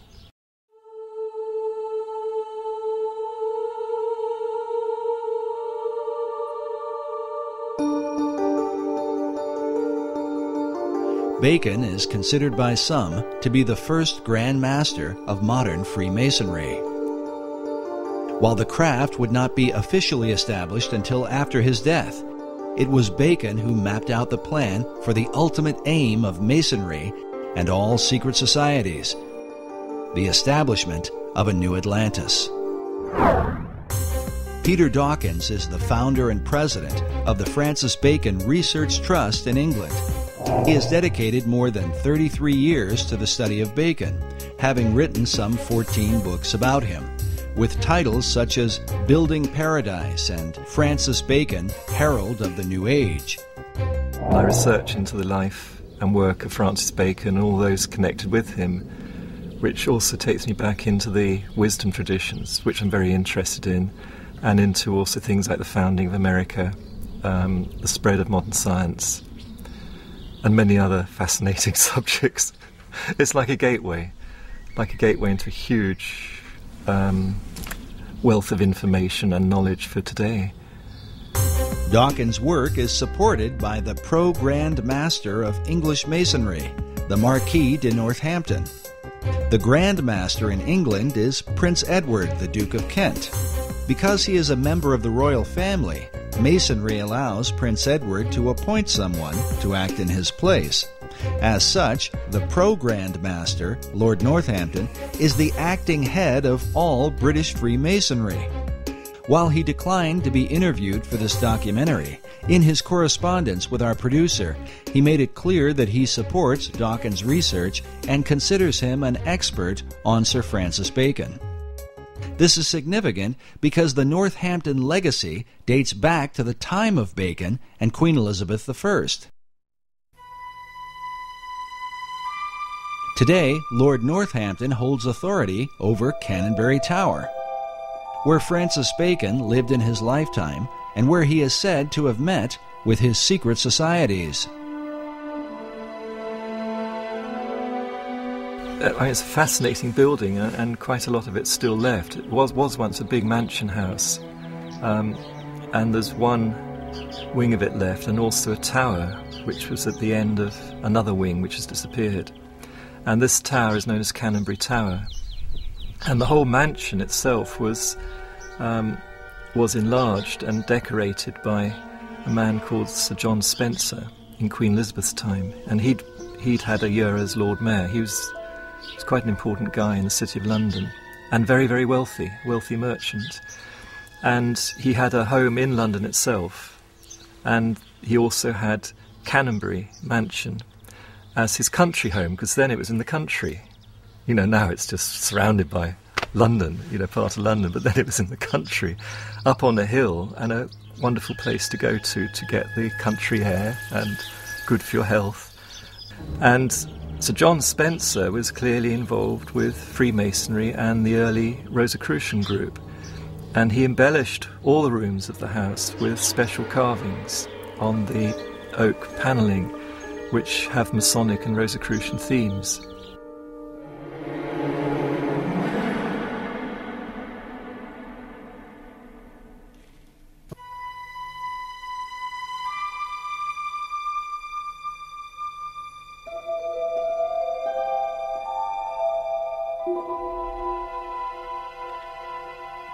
And particularly the fireplaces are done very, very carefully and specially. But the Compton and Spencer rooms still have the original carved panelling in, and the carved fireplaces, full of Masonic and Rosicrucian themes. That was done by Sir John Spencer, and the carvings are dated around about 1598 to 1601, that period. Well, eventually the house was taken over by Francis Bacon when he was made Lord Keeper of the Great Seal and then Lord Chancellor, and he rented the house for the rest of his life. And it's during this time that what's called the Invisible College was founded, and many other things were done, and he's known to have carried out scientific experiments there. And it's quite clear too that the house was the perfect meeting place for his Rosicrucian group. You know, it was a headquarters outside London. It was private in those days. It could be well protected out of prying eyes. This labor of pursuing knowledge in secret represents Bacon's belief and method of working. In his New Atlantis, he wrote of a society that observed all things, but was known by no one. The symbolism of Bacon's home at Canonbury Tower, with all its mystery, supports the mystical view of the man, held by Dawkins himself. Well, using sort of Eastern terms, I'd say he was a master, but what in India they call a real master.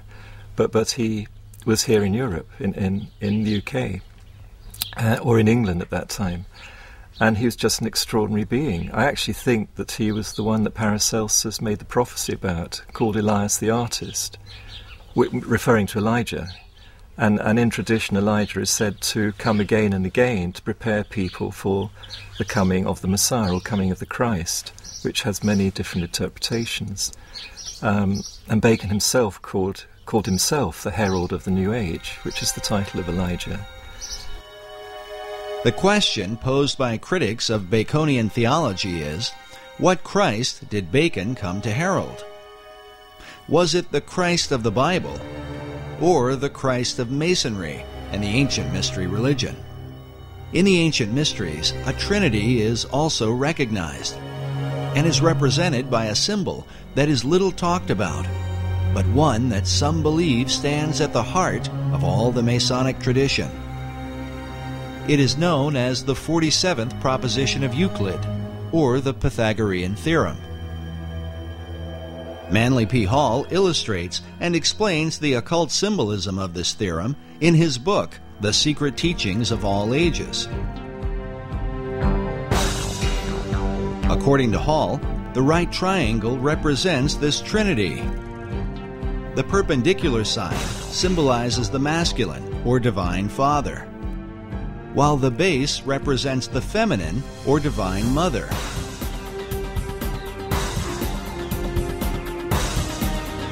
Finally, the hypotenuse is looked upon as the offspring of them both, the divine child, who is sometimes called the Masonic Christ. Was this what Bacon came to herald? A Christ that delivers man through knowledge or science. According to Peter Dawkins, Bacon's desire was to deliver mankind from the fall he had suffered in the Garden of Eden, to restore him to paradise through what he called the 6 days' work. So he always believed that as man was made in the image of God, as the Bible says, therefore we should imitate what God does. All his work imitates what he's learnt from the Bible and from the interpretations of the Bible. And so the 6 days' work of creation is how to create paradise, because that's in the Bible what's created as a result of the 6 days' work. So he calls his great instauration also the 6 days' work, 6 days' work of creation. And it's all planned out according to what he understood about what those 6 days or stages of creation can mean when interpreted into the human role, what human beings can do. While Bacon based his understanding on the Bible, Dawkins admits that his approach was not through traditional Christian doctrine, but rather a mystical view based in the teachings of Kabbalah. He worked like a Kabbalist. He was a master of the Kabbalah, and particularly the Christian Kabbalah. The Kabbalah goes back through the Hebrews, through Moses, to ancient Egypt, and before that it's said to Enoch, who was the great initiate and king of Atlantis.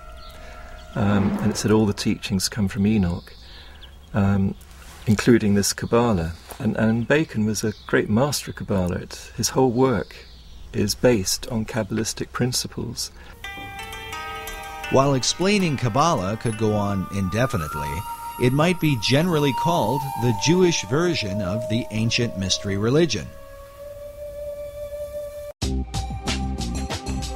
In the modern world, Kabbalah has gained popularity among celebrities and is practiced by Barbra Streisand, Mick Jagger, Roseanne Barr, Britney Spears, Jeff Goldblum, Elizabeth Taylor, Paris Hilton, Demi Moore, Winona Ryder, and of course Madonna, who has become a principal spokesman, much to the objection of some traditional Jews. In short, Kabbalah is designed to lead mankind to perfection, where man becomes a godlike being. It is a system that goes hand in hand with the concept of building paradise on earth. Sir Francis Bacon, the great Kabbalist, believed that the pursuit of science, or knowledge, was the way to achieve this great work.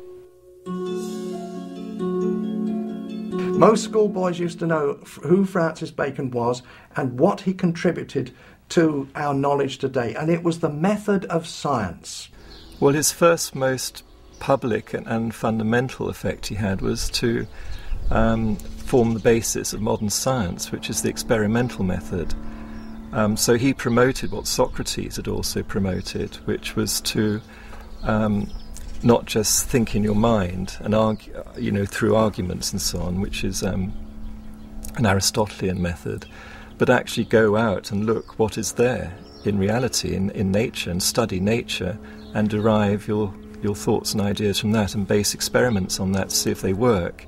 Then if they work and if they're useful, and they're proved useful over a length of time, then you might consider you've got perhaps a bit of truth. And then you build on that.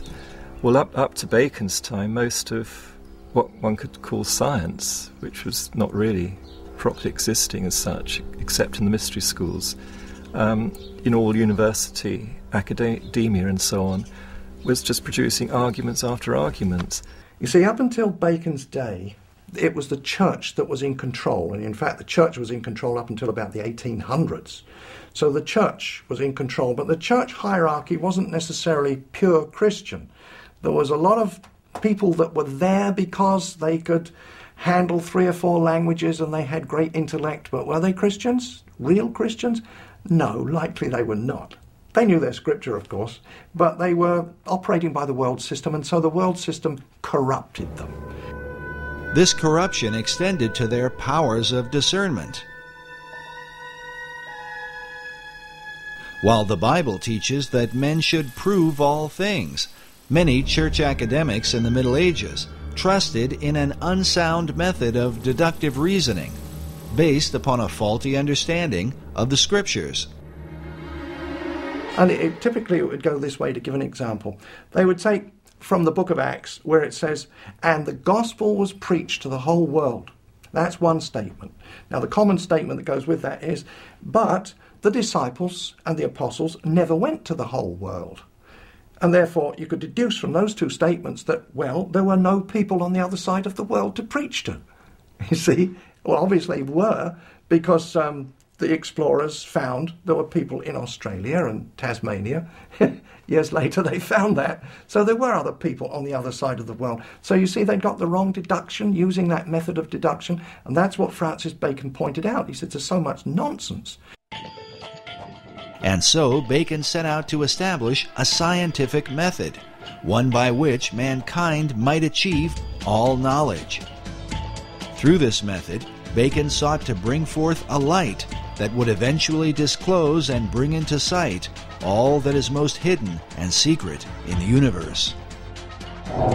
But first, he would have to find a way to overcome the stubborn traditions employed by the academics of his day, who would rather debate than examine. Bacon gives a great example in exasperation. When he was at university, he saw that there were professors and students spent 3 or 4 years debating how many teeth a horse has. Nobody went out to actually count them. They just wasted all that time debating how many teeth a horse has. So he saw that as fruitless, wasn't producing anything good or useful, and humanity just was not evolving, and there's so many people in poverty and sickness. So he wanted to relieve that poverty and sickness, and get us towards a future paradise, a world paradise, not just for the England, but for the world. So he really started the whole principles of modern science, which is this experimental method. And then he had a formula to start with the basics, the physical world, which is physics, physical laws, and then work upwards towards metaphysics and so on.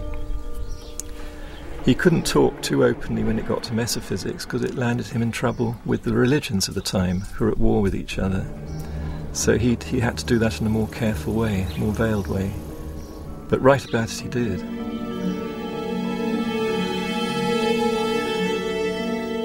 Bacon's metaphysical ideas led him into teachings that would have been condemned by both the Catholic and Protestant churches of his day. He is said to have made contact with the spirit realm, and that upon hearing a heavenly voice, he was given his life's work. To protect himself, he kept his practices veiled within secret societies, in particular the ancient Brotherhood of the Rose and Cross.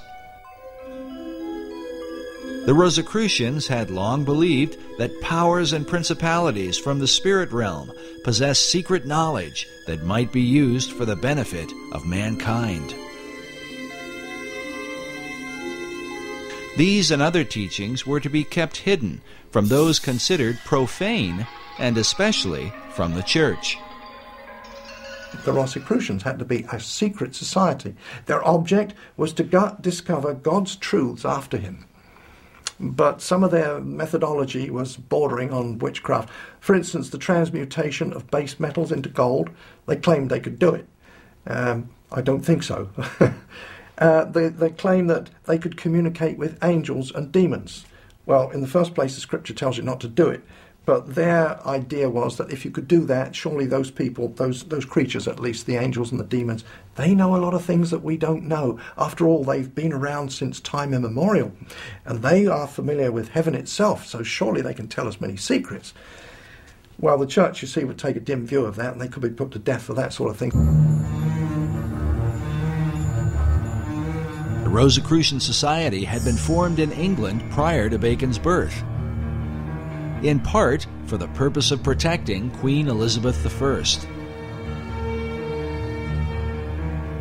In the 16th century, the conflict between Roman Catholicism and the Protestant Church of England was at its peak. Mary Tudor, the daughter of King Henry VIII, took the throne and earned the title Bloody Mary. They were looking for another heir, and so there were no boy heirs of, or no legal boy heirs of Henry, but he had daughters. And so we have Mary. And Mary was now 37, she was one of his daughters, and so she was installed as queen, and that was just after he died, so that would be in 58. And she was a Catholic, a dyed-in-the-wool Catholic, and she had actually married Prince Philip II of Spain. Of course, he was a Catholic too. So the first thing that Mary did was to repeal those laws which permitted the Protestants to practice their religion. Repealed them and then forcefully put to death as many Christians that were of the Protestant faith as she could find. Within the confines of the data that we have, she put to death 300, so there was 300 martyrs there that we know about in the short 6-year reign that she had. No one was safe from Mary's wrath against the so-called Protestant heretics, not even her own sister. Elizabeth Tudor was also the daughter of King Henry VIII, with his second wife, Anne Boleyn, whom Henry had married after divorcing Catherine of Aragon, the mother of Queen Mary. When she was installed as queen, she put her sister Elizabeth I in jail because she was suspected of being a Protestant, so she went to the Tower of London. While imprisoned in the Tower, Elizabeth formed a friendship with a mysterious member of the court, a mathematician and mystic named Dr. John Dee. He was known in the early Elizabethan days as the real wise man, the magus, and he was into a lot of esoteric study. He was certainly an initiate of the wisdom traditions. Dr. John Dee was one of the foremost geniuses of his day. John Dee was 34 years older than Francis Bacon, and John Dee was a mathematician, lived in London. He was a mathematician and astrologer to Queen Mary, Tudor. That's Bloody Mary. While Dee began in Mary's service, he soon fell out of favor because of his bizarre experiments, and some say his friendship with Elizabeth.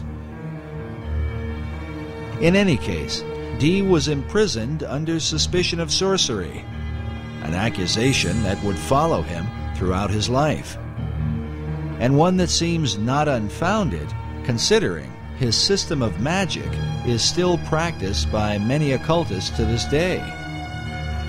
One thing that he is most noted for today among occultists is that he and a fellow named Edward Kelly, who was a medium, did magical invocations related to the Book of Enoch to produce an entire, what today is called a Enochian system of magic. And it's this incredibly complex language and alphabet and cubes and magic squares, and it's extremely complex, and it's very, very powerful. In his quest for knowledge, Dee tapped into the powers of the beyond, hoping to learn secrets from the spirit realm. But that's not to say he wasn't trying to communicate with angels. He did. And they can be contacted and talked with. Roughly it means messengers of God. So that's what Dee was trying to do in his own way. But he obviously was too open about it, so in the end he got persecuted for this. But not everyone saw Dee's dabbling as communicating with angels of God. Dee once wrote that he was looked upon as a companion of hellhounds, a caller and a conjurer of wicked and damned spirits.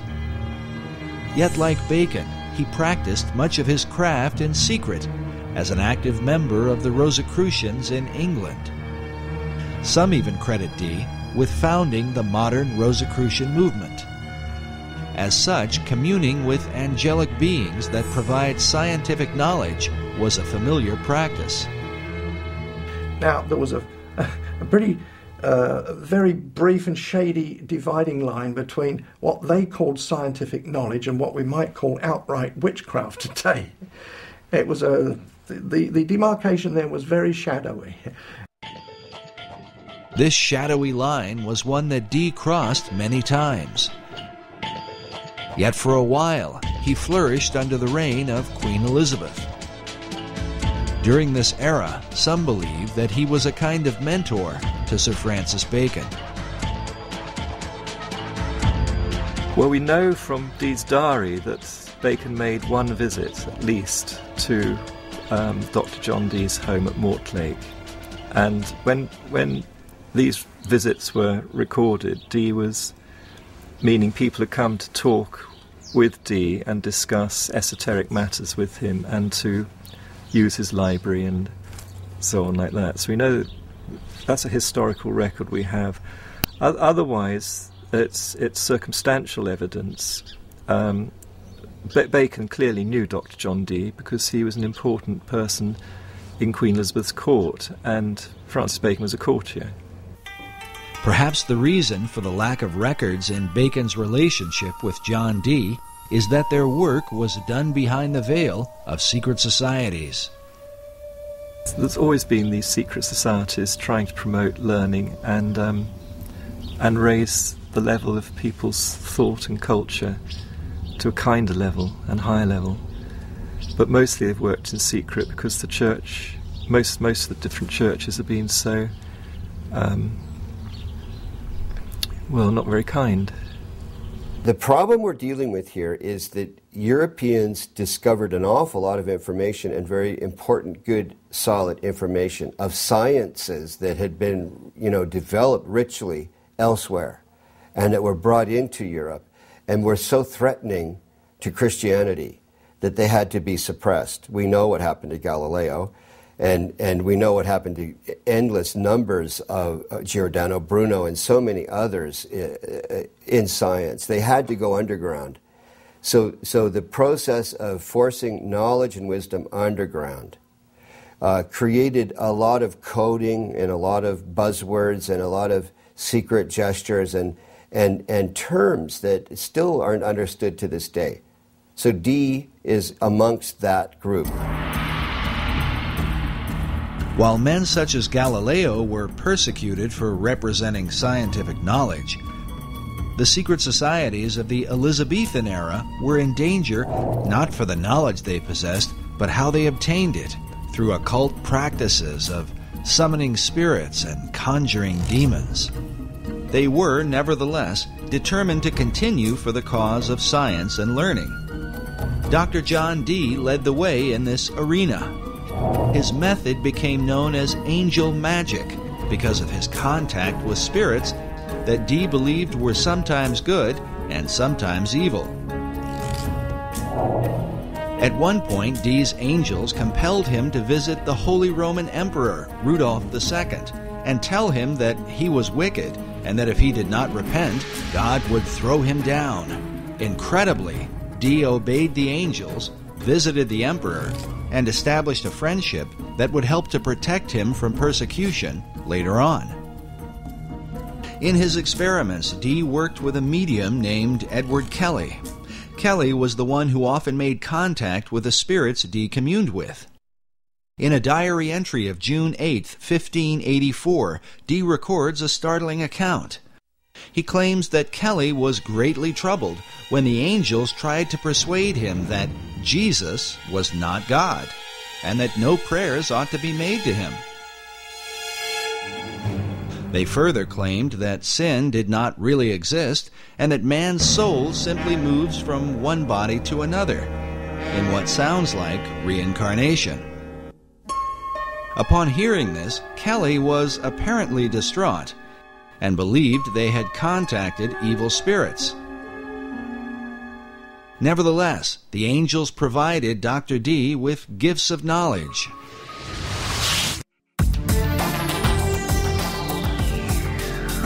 Dee was the first to apply Euclidean geometry to navigation. He built the instruments for and trained the first great navigators. He is credited with coining the word Britannia, or Britain, and his influence laid the foundation for what would become the British Empire. He made his own maps and is said to have charted the northeast and northwest passages in his attempts to increase the wealth of England by gaining access to the New World. And believe it or not, the New World has been secretly influenced by his example. John Dee is considered the original wizard. He was the inspiration for the character of Prospero in Shakespeare's The Tempest, and for Christopher Marlowe's Dr. Faustus. In the modern world, Dee was the role model for J.K. Rowling's Albus Dumbledore in the Harry Potter books, the character of Gandalf in Tolkien's Lord of the Rings, and even Ian Fleming's James Bond. Few people know that John Dee was the original Agent 007 in Her Majesty's Secret Service. Ian Fleming got the idea for his designation 007 for James Bond from the fact that that was how John Dee would sign his correspondence when he was overseas working as a spy for Queen Elizabeth. He would always sign his name 007. And that's where the concept came in for James Bond. Because James Bond was originally intended to be kind of a modern-day Dr. John Dee, although it never really developed that way. While Dee's character continues to intrigue, some would argue that compelling the imaginations of literary minds was not his greatest influence. This image shows what appears to be a wizened old man passing a lamp in the dead of night to a younger man in Elizabethan clothing. Baconians believe this old-world engraving represents Dr. John Dee passing the lamp of esoteric knowledge and wisdom to his successor, Francis Bacon. Both Bacon and Dee were men of science, dedicated to the advancement of learning. Both men were members of the Rosicrucian Society, of which Bacon would become the chief.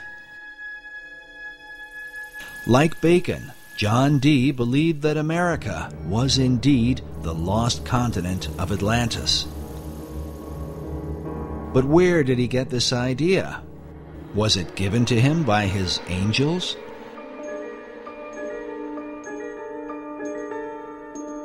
And did he pass this concept on to Francis Bacon?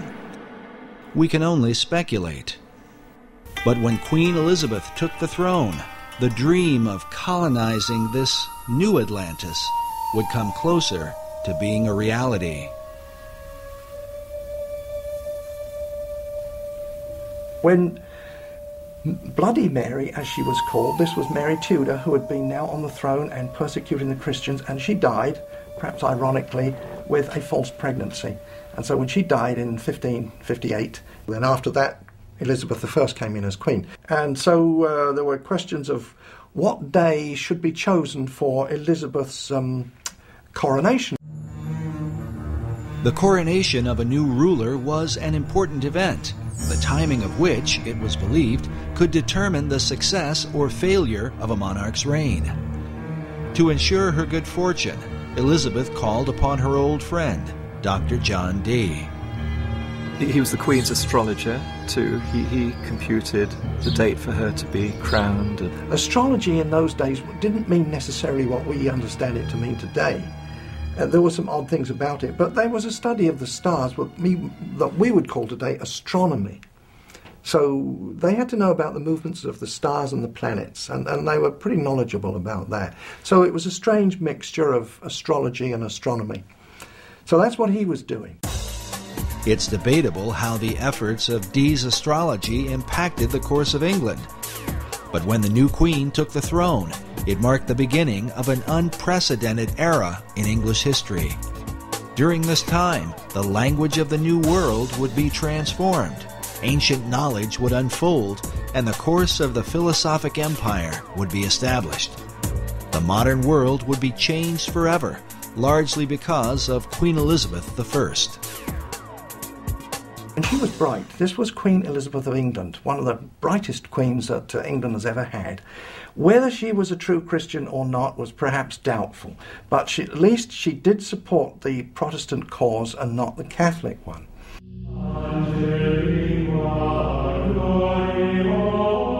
The Queen's Protestant faith made her immediate enemies in Rome. In April of 1570, Pope Pius V issued a papal bull excommunicating her from, quote, the unity of the body of Christ. Well, that meant that the Pope was saying to all the Catholic kings of Europe, go and invade England, kill the Queen, take over the country, and make it Catholic, and I'll give you my blessing. So that was a huge threat to England and the Queen. So the English, who didn't like that, didn't like that idea, they formed a close-knit protection around the Queen and their country. To answer the threat of spies and assassins from Rome, the English set up an intelligence network under the leadership of Sir Francis Walsingham, known as the Queen's Spy Master. Among his secret agents were Dr. John Dee and later on Sir Francis Bacon, along with their Rosicrucian Society, which is said to have been formed in England for the purpose of protecting Elizabeth. But some suspect the Order of the Rose and Cross had yet another agenda. I think they would have definitely been on the Protestant side of things. They would have had a vested interest in using all of their both political savvy and occult savvy to protect the Queen, but I also think they had an esoteric agenda as well. This society had a very esoteric base. Behind it had links with the wisdom societies, the wisdom traditions throughout Europe, and inherited a lot of that wisdom light being passed on. And so they had an inner program which was to try to raise consciousness of society. According to Bacon, Rosicrucianism seemed to represent the very heart and focus of the entire New Atlantis concept. Francis Bacon's last book that he was writing at the time when he allegedly died, that was 1626, but his last book was called The New Atlantis, and the subtitle was The Land of the Rosicrucians. Why the Land of the Rosicrucians, or Rosicrucians? Why did Bacon deem their influence to be so important? Rosicrucianism gets its name from the symbols, the main symbols used, and that's the rose and the cross. But these are very ancient symbols. They go back long way in time, and being used by different societies for thousands of years. In the hands of different societies, the symbol has been interpreted in a variety of ways. There is the decipherment of the rose that received much attention in Dan Brown's Da Vinci Code. The rose is a symbol of secrecy, and the term in Latin that characterized the relationship of the rose to secrecy was sub rosa, meaning under the rose. So secret orders world round, when they swear to secrecy, swear sub rosa. The secrecy of the rose represents the hidden knowledge of the ancient mystery religion, while the cross symbolizes Christianity. The combining of these two is what defines the belief of nearly all the secret orders. The symbology there is the infusion of all this Eastern Persian spirituality into Christianity. Was this fusion of beliefs a part of Bacon's plan? And what sort of impact could it have? The Reformers argued that the mixture of paganism and Christianity is what produced the Dark Ages. Would Bacon's program of the Rose and Cross be a blessing or a curse? And how would this whole thing be carried out?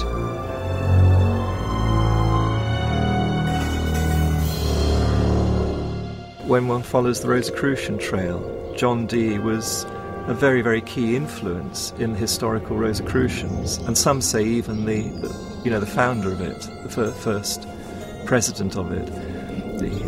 But at some point, the presidency was given over to Francis Bacon, and he was in charge of the Rosicrucians, not just in England, but it spread right through Europe, and was following Bacon's particular program. And outwardly Bacon called his program the advancement of proficience of learning. This advancement of learning represented Bacon's desire to transform the world through knowledge. But he recognized that the key to obtaining knowledge was in a people's ability to communicate. As such, Bacon worked to reform the English language in ways never before realized. And it is a bit strange that the English language, as crude as it was in the time of Bacon's youth, by the time he died, it was becoming one of the most refined languages. But in England at that time, the English was dreadful. It was garbled with all kinds of different dialects, because if you think about it, England was made up of the Saxons, the Danes, the Gauls who had invaded, they were the Frenchmen, and they had a whole mixture of languages. So very often one Englishman could not communicate with another. To address the problem, Bacon surrounded himself with writers and poets who were like-minded. All these people, these kind of intellectual people, they all read and wrote in Latin, but they said, look, we need an English language. We're going to be a great country. So they needed a language and literature. So how to develop that skill. And that's what, I think that's principally what Bacon did. He gathered around him a literary society, you know, writers, poets, artists as well. And some of them were employed to as part of the Secret Service of Queen Elizabeth. And they had communications with people all over Europe, in all the different countries of Europe. And from their letters, they derived the roots of new English words, which they invented and put out. These new words were put out through a variety of literary works, books and poems and plays of the theater. Bacon's circle of writers and poets were largely responsible for the explosion of English literature during the Elizabethan era. They included such notable authors as Ben Jonson, Christopher Marlowe, Sir Walter Raleigh, and Edmund Spenser, to name a few. In addition, Bacon was dedicated to bringing the sacred knowledge of the ancient world to English-speaking people, knowledge otherwise kept hidden by the barriers of language. When he died, and subsequent to that, they've culled together at least 2,000 books. Not books that he wrote, because obviously one man couldn't write that number, but he had what he called a scriptorium. These were scribes who he paid to write for him. When he was the Lord High Chancellor of England, he had wealth, and he used to pay the scriptorium, these scribes, and he paid people to translate the classic books, Homer's Iliad, all the old Greek, the Roman classics, and all those classics, Livy, translate them all into English and put them in books. It turns out too that Bacon had a printing press. He had a factory with using brass plates for printing. That was his own thing. Nobody knew about that until rather recently. But nevertheless, there were 2,000 works that we know of that passed through his hands in one way or another to give literacy to the English public. Printing presses to make these books available to many people at a cheap price. But Bacon's purpose and that of his literary society was to prepare the people of the old world to colonize the land of the new. As the term colonization scheme suggests, the launching of Bacon's plan for America was not by chance, but by design. It could be said that his great scheme began at an early age, perhaps when he was sent by Queen Elizabeth I to the court of France, where he was inspired by the example of the French poets.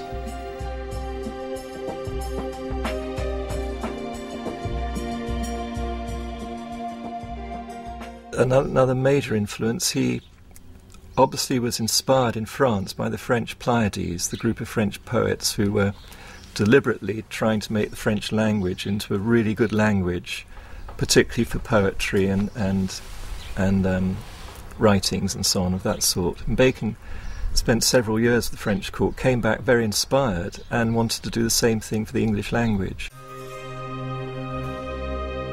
Upon his return to England, he was sent to study law at the prestigious Gray's Inn in London, where his statue can be seen today. It was here that Bacon formed the beginnings of his own literary society, a secret group known as the Knights of the Helmet. The Knights of the Helmet it's actually the name of a masque he wrote, or it's thought he must have written, because masques were put together by a lot of people for the royal court or for the Inns of Court, which was where the lawyers were. And to get a job as a lawyer or a minister or official in the government, you had to be, first of all, a lawyer, and you had to know how the royal court worked. So every year they had to put on huge celebrations imitating the royal court, and part of that celebration was masks. And many people were involved in creating these entertainments with their masks. Francis Bacon just one of them, but he became a key one, and he wrote quite a lot of the mask material, which one can identify. You know, once you get to know Bacon and his writings, you can identify what was done. And he's acclaimed by the lawyers as being the great one who inspired them and led them and wrote for them, you know. But the Knights of the Helmets was the name of one of the masks at a key moment when the whole Shakespeare authorship, the name the Shakespeare was being used for the first time. The Knights of the Helmet took as their inspiration the Greek goddess Pallas Athena, who carried a spear and who wore a great helmet, a symbol of secrecy. According to tradition, one that wears the helmet of Athena becomes invisible. And they had to swear allegiance to it. And not only that, Athena, the goddess Athena, carried a spear that she shook in the eyes of ignorance. And she was one of the greatest goddesses among the Greeks, ruling through intellect and man's wisdom. Even as Dr. John Dee had been inspired by angelic beings, some researchers believe that a spiritual encounter with Pallas Athena gave Bacon the inspiration for his life's work. Well, in some of those cipher writings that he had written, he writes there how this he heard an heavenly voice. The voice he heard inspired him towards secrecy and to imitate the work of God. The Divine Majesty takes delight to hide his work, according to the innocent play of children. Surely for thee to follow the example of the Most High God cannot be censored. Therefore put away popular applause, and after the manner of Solomon the king, compose a history of thy time, and fold it into enigmatical writings and cunning mixtures of the theatre. That was his mission in life. And for the rest of Bacon's life, he was dedicated to that one purpose. Baconian scholars believe that Bacon's revelation led him to develop a series of theatrical works that would teach the English people and transform them into a nation that could one day dominate the world and resurrect the Atlantean dream. Believing that he put away popular applause as his heavenly voice had commanded, he is said to have written behind the identity of William Shakespeare. Shakespeare, it's a synonym for Apollo and Pallas Athena. They're both known as shakers of the spear in classical tradition. And the spear represents a ray of light, a ray of wisdom. And they shake that spear at the dragon of ignorance. Exactly what Ben Jonson says in his preface to the Shakespeare Folio, to shake a lance at the dragon of ignorance. And this is the role of an Apollo or Pallas Athena.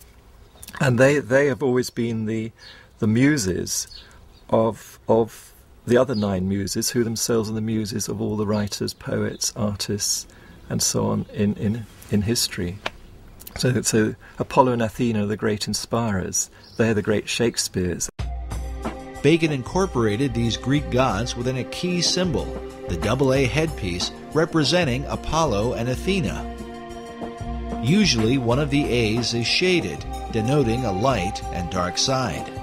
This symbol is found printed at the head of certain pages within the Shakespeare Folio and among the acknowledged works of Francis Bacon. Of the two polarities, Apollo and Athena, it was Athena that seemed to dominate Bacon's imagination. Pallas Athena she shook her spear at the eyes of ignorance, so she was the spear shaker. Now, she's always been known as the spear shaker. That was long before the time of Bacon. Back to the Greeks, the spear shaker. So he took that name, spear shaker, and just turned it around to make it Shakespeare, and it used to be written with a hyphen, and then it became one word, Shakespeare, as the name of the playwright for those Shakespearean plays. But what of the real William Shakespeare, the Stratford man whose name has been revered for nearly 500 years? His writings have been attributed to a number of other authors, including the playwright Christopher Marlowe, Edward de Vere, the 17th Earl of Oxford, and even Queen Elizabeth herself. But Sir Francis Bacon seems to lead the pack of would-be bards, with well over 200 books, essays, and pamphlets on the subject, many of which insist he is the real and true Shakespeare. Meanwhile, Baconian scholars argue that the Stratford man simply lacked the experience and education to have written the works that bear his name. There is a mystery, because when you look at the plays, everything that's in them and what lies behind them in terms of experience, knowledge, and so on like that's expressed through the plays, and the philosophy in the plays, and so on like that, they do not match up with what we know of the life of the actor. In fact, the life of the actor is quite well known. There's quite a lot of research been done on William Shakespeare Stratford, so a lot is known about his life, and none of it matches up what you can deduce from the author from the plays themselves. In fact, the more we find out about the life of the actor, the worse it gets. Here you have a guy who is barely literate enough to make a mark, much less write his name. His mark was only existent in 5 documents. There's not a single letter either from him or to him by any of his contemporaries. How can this guy have written the greatest literary works in the history of the world? It just didn't happen. Whoever's the author certainly knew about certain things happening abroad in the royal courts, in France, in Italy, and in Spain. Not only taught the workings of the court, but the intrigues as well, and who would know that? Certainly not a play actor like the William Shakespeare. There's no way that man could have known the intrigues that went on inside the court. But Francis Bacon did. He was well familiar with it. He was brought up in the court. You can't just say, oh, genius did it all. It's impossible for genius alone to do that. You've got to have all that background experience, knowledge, and so on, to get something like the Shakespeare plays. There's even a quote from one of the justices, one of the English justices, that it's clear that from the Shakespeare writings that the author had to be an attorney because there is not a single legal error contained in any of them. The author writes naturally as if he's a lawyer. It doesn't just put in legal terms here and there just to suit the story. It just legal terms and the whole legal jargon just rolls off him absolutely naturally, as if he's used to living in that environment all the time. Well, that doesn't fit the actor from Stratford. There's just no way the historic William Shakespeare could have written these plays. There's only one person who could possibly be the author of those plays, which is Francis Bacon. Yet wouldn't the colossal size of all the plays, poems, and sonnets be too much for Bacon himself to complete, especially while becoming a lawyer, launching modern science, and writing the many other works attributed to him? This could be where the Knights of the Helmet took part, as evidence suggests that the plays may have been the collective effort of Bacon's literary society. We know from historical records that Bacon actually had a literary group around him. Some of them were actually paid, employed by him, and others just did it voluntarily. A big group. Why? Why did he do that? You don't employ a lot of people, all writers, poets, artists, and as well as cipher experts and so on. You don't employ them for nothing. So what did they do? And then you get the answer, the Shakespeare plays, because scholars have found out there's been other contributions in the plays from other poets and so on, have all put a little bit in here and there, and then you find that they were either associated with or employed by Bacon in that group. They're all part of this one group. So then the picture emerges of a typical Renaissance studio, but instead of being an artist, a painter with his studio of pupils, you've got a writer with his studio of pupils working with him. They each contribute a little bit to the picture or the story, but the main artist or author is Francis Bacon himself.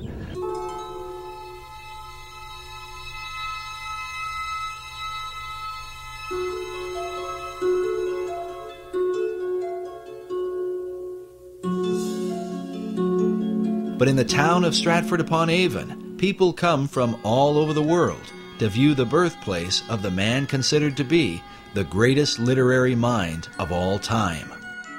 In Stratford, they hold a strong view against the suggestion that Shakespeare was anyone but himself. It's a conspiracy theory, and it's all aimed at toppling the greatest writer who's ever lived. There is a Shakespearean trust in England, and these are people who are dedicated to the cause of supporting and maintaining that William Shakespeare, the actor, was the actual playwright. I think it's highly unlikely. Dr. Paul Edmondson is the head of education at the Shakespeare Birthplace Trust in Stratford-upon-Avon. In this debate, he is known as a Stratfordian, not just because of where he lives, but because of his traditional view of Shakespeare. The Stratfordians are considered the academic adversaries of Baconians. We asked Dr. Edmondson to comment on the Bacon-Shakespeare theory. It first occurred in 1785. A vicar just outside Stratford got to the age of 80, and then there's some report of him burning the papers that he'd been working on, as if in his later years he just kind of renounced any theory that he had about Bacon. It was taken up in 1856 by, what a surprise, Delia Bacon, no descendant, but she wanted to prove that Bacon wrote the plays. She even went as far as having herself locked in Holy Trinity Church to dig up the grave of Shakespeare, convinced that some manuscripts would have been inside the grave saying, "I did not write the plays, it was Bacon instead." And she didn't get as far as digging up the corpse of Shakespeare, and later she went mad after the publication of her book. But her book was groundbreaking. She had good support from Nathaniel Hawthorne, Mark Twain. She knew literary figures in the States. Mark Twain was certainly convinced that the historic William Shakespeare did not write the Shakespeare plays. And this is a guy, how can you deny his conclusions? He had the money to investigate it. He had the time to investigate it. He's not known as a crackpot in any other venue.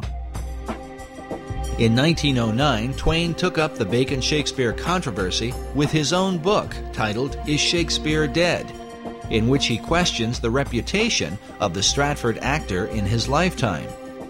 He's saying that in Shakespeare's own life, no one regarded him as being important or famous or a brilliant playwright or anything like that. It was only 2 or 3 generations after his death that suddenly the historic William Shakespeare became a big deal. So however, the plays enjoyed immediate success and immediate prominence. So how do you explain that? That's simply not true. There's all sorts of evidence that he died and that he was remembered after his death. First of all, there's the very significant memorial bust in Holy Trinity Church, which not only is an early likeness of Shakespeare to give us a sense of what the man actually looked like, but it also mentions him as a great writer. On the inscription of the monument, "See living art," but paid to serve his wit. I'm paraphrasing there, but it mentions living art and looking at the page rather than the monument, which is an echo of, or prefigures, possibly, the commendatory verse of Ben Jonson, Shakespeare's friend and contemporary playwright, at the front of the first folio. The first folio is the first time Shakespeare's works are gathered together after his death by his friends. That's crucial. What is equally crucial is that the 2 tributes mentioned by Dr. Edmondson did not come about until years after Shakespeare's death. Other great writers of the time, like poet Ben Jonson, were given more immediate recognition within months of their passing. Just as importantly, the great folio assembled by Shakespeare's friends 7 years after his death contains what many believe to be some important clues. 19th century author W.F.C. Wigston referred to William Shakespeare as Phantom Captain Shakespeare, the Rosicrucian Mask. This may have been partly due to the world-famous Droeshout portrait that appears on the front of the original Great Folio of 1623. Note the presence of a line extending from the jawline of Shakespeare to the bottom of his left ear, as if to suggest the face were simply a mask. If this seems far-fetched, consider the dedication which appears beside it, written by poet Ben Jonson, a friend of both Shakespeare and Sir Francis Bacon. With a rather mysterious twist, Johnson concludes with the words, "Reader, look not on his picture, but his book." Why would Ben Jonson point the reader away from the face of Shakespeare and compel men to look upon the book instead? A dedication that seems to parallel the monument at Holy Trinity Church. On the inscription of the monument, "See living art," but paid to serve his wit. I'm paraphrasing there, but it mentions living art and looking at the page rather than the monument. Are these allusions made by the men who knew the real William Shakespeare, that he was simply a mask or frontman for Francis Bacon? Bacon paid him off to go and keep his mouth shut. The monument at Holy Trinity Church refers to the page that serves Shakespeare's wit. But when one looks upon the page beneath his hand, it turns out to be blank. Some Baconians believe this is a secret code, alerting the reader that the Stratford man himself wrote nothing.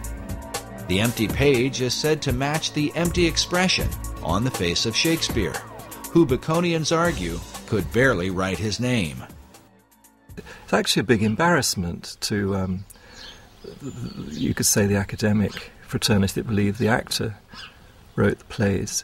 The question of Shakespeare's literacy is often mentioned because of the few known signatures he left behind. As one writer puts it, the scrawling, uncertain method of their execution stamps Shakespeare as unfamiliar with the use of a pen. Perhaps a modern equivalent of this is to say, how good is your signature on your credit card? How good is your signature when you sign your name in a shop or on a bank transaction or whatever? There are several signatures which survive of Shakespeare. How good would you like them to be? While Baconians argue that Shakespeare lacked experience, Edmondson points out that, as the son of a glove maker, he was uniquely qualified. There's lots of references to different kinds of leather. For example, Feste's line in Act 3, Scene 1 of Twelfth Night about someone's wit being like a cheverel glove. Cheverel, as the son of a glove maker, Shakespeare would have known, is a kind of kid skin which stretches and stretches and stretches when you're making the gloves. It's a very soft, supple material to work with. And here you have it immersed in the wordplay of one of Shakespeare's clowns. Francis Bacon knew nothing about different kinds of leather, I would suggest. Actually, you could turn this whole thing on its head and say that Shakespeare wrote Bacon, which is something that a lot of people don't suggest, because why bother to do it that way around? One of the problems is the Shakespearean trust is that while these objections come up to William Shakespeare being the author of the plays, they refuse to investigate the contrary evidence which has been put forward to them. They refuse to look into it. They refuse to look into the cipher codes that Bacon incorporated in the first folios, for instance. Bacon uses this cipher in the Shakespeare work and his own, and in the work under his own name. But he also, in doing that, signs his name and the name of the Rosicrucian fraternity. This code system of writing he used all his entire life. The examination of the cipher codes in Shakespeare's plays have filled hundreds of books and essays over the last few centuries. But perhaps the most specific evidence are the presence of Baconian and Rosicrucian emblems in the Great Folio of 1623 and in earlier works by Shakespeare. Bacon's light A and dark A symbol appears, representing the two Shakespeares, Apollo and Athena.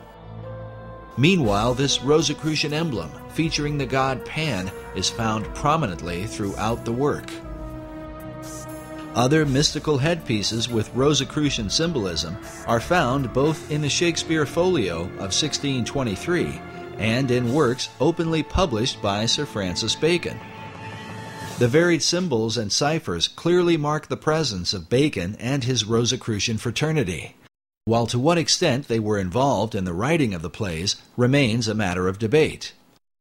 But perhaps the most compelling evidence is that the works of Shakespeare helped to accomplish exactly what Bacon and his Knights of the Helmet set out to achieve. While the numbers vary, the plays are said to have developed some 20,000 words for the English language, with some words being created, older words being revived, and current words being used in new ways. Could the actor from Stratford, with a limited education, have accomplished this coincidentally? The Shakespeare controversy was illustrated quite clearly by Masonic author Manly P. Hall in his book, The Secret Teachings of All Ages, where he reveals the veiled purpose behind the writing of the plays.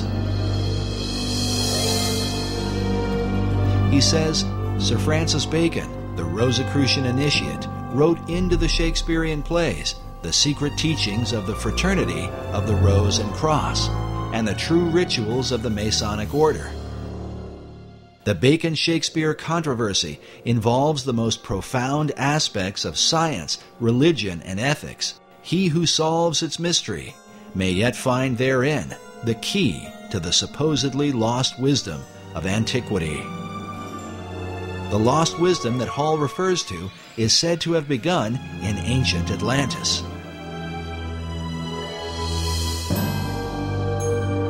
Is this the real key to understanding Shakespeare?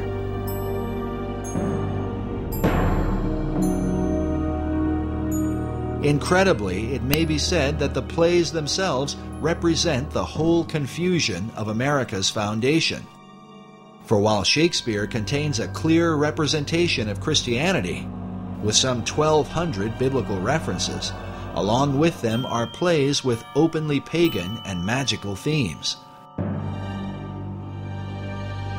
Like the symbol of the Rose and Cross, the plays combine the teachings of Christianity with the wisdom of the mystery religion.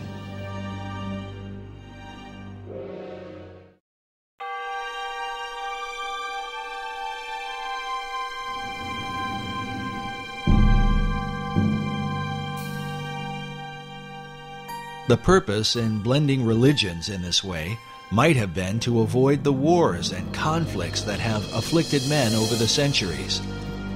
Bacon, who saw religious persecution in his own day, may have inherited this view from an earlier Masonic influence, the Knights Templar. The whole episode of the fall of the Knights Templar is a matter of conflicting historical controversy. We do know that when they left the Holy Land, the order had increased in numbers and power, and by the beginning of the 1200s, they had returned to Europe, and the Knights Templar then became the dominant financial force in Europe. The Templars were the people that loaned the money. Well, of course, the popes and people to whom the money was, they owned the money, they could get rid of their debt by getting rid of the Templars, and they did.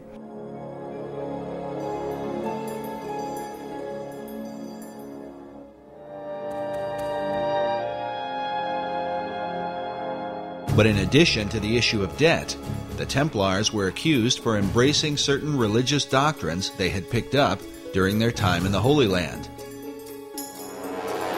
It is said they began to combine the teachings of Christianity with the influence of Islam and Judaism, as well as spin-off cults known as the Yazidi and the Hashashin. What people did not understand is they had adopted the teachings of the ancient esoteric religions. And they were decreed by the Pope in 1308 in Europe and 1309 in England that the Templars should be disbanded, if not hunted down and killed. Many Templars were tortured under the Inquisition and even burned at the stake for heresy. But some of them escaped. And a lot of them, I think, went underground, because by no means did the dragnet, if you will, capture all of them. A lot of them fled to Scotland. They had to go into hiding. And one of the places they found to hide was the Masonic Lodge. There's no question but that the Knights Templar are the real fulcrum of the latter development of Freemasonry. And that's not saying that Freemasonry did not pre-exist the Knights Templar. It did. As the builders, as guilds of builders throughout Europe. It is from the influence of the Knights Templar that many believe Masonry began to develop its modern philosophy. A philosophy literally carved in stone and found in one of the most intriguing monuments of the Western world. Just outside of Edinburgh, Scotland, is the Rosslyn Chapel, a place that may well provide a door to understanding Masonry, the Knights Templar, and the ancient plan for America. It very conclusively demonstrates a profound relationship between Scotland and the Templars and the Freemasons, which is not really any big revelation. But of course, the whole idea is that the three things go together. The chapel was built in the 15th century by William St. Clair. The tomb of his ancestor of the same name, and who died a century earlier, is found within. His name, as it appears, William St. Clair, Knight Templar, is believed to be a link between the Templars and the Scottish Masons who built this mysterious chapel. The chapel the foundation stone was laid in 1446, and it was finished about 1492. So it took 50-odd years to build. And the interesting fact is that William St. Clair, the builder, was 50 when the job started, and he died when it stopped. So this man was uniquely old, because in medieval times you wouldn't expect to live perhaps more than 35 years or so. But William St. Clair was into his 90s, so he was a remarkable character all the way around. Everything about him was remarkable, including the legacy he's left us. The legacy of Rosslyn Chapel seems to be the very essence of the Templar belief and that of secret societies everywhere. The removal of all boundaries concerning world religion. As noted before, this Gnostic theme is well captured in Dan Brown's best-selling book, The Da Vinci Code, a work that has created worldwide controversy. During our visit to Rosslyn Chapel, we encountered Erwin Lutzer, author of the book, The Da Vinci Deception.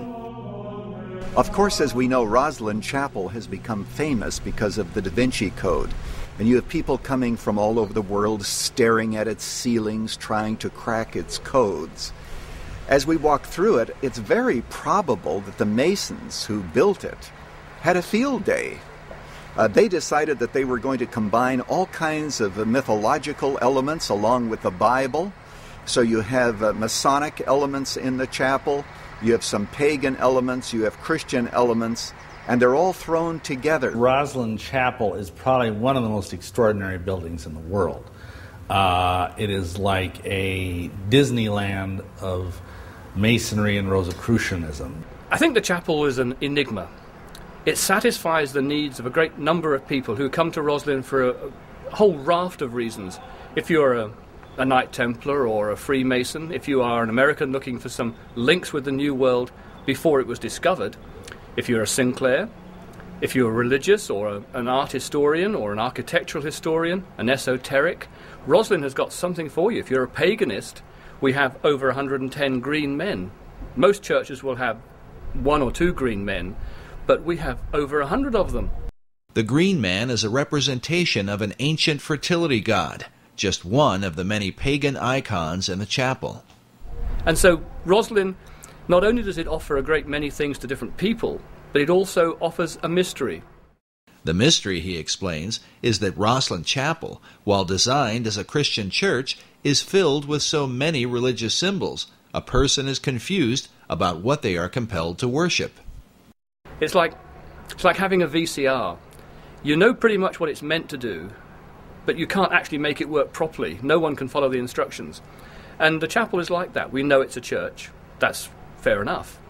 But it has so many other little stories connected with it and mysteries, and the carvings are not particularly clear, and they can be interpreted one way or another. And so for everything you see in the chapel, there's probably 3 answers. And that, I think, is its great appeal.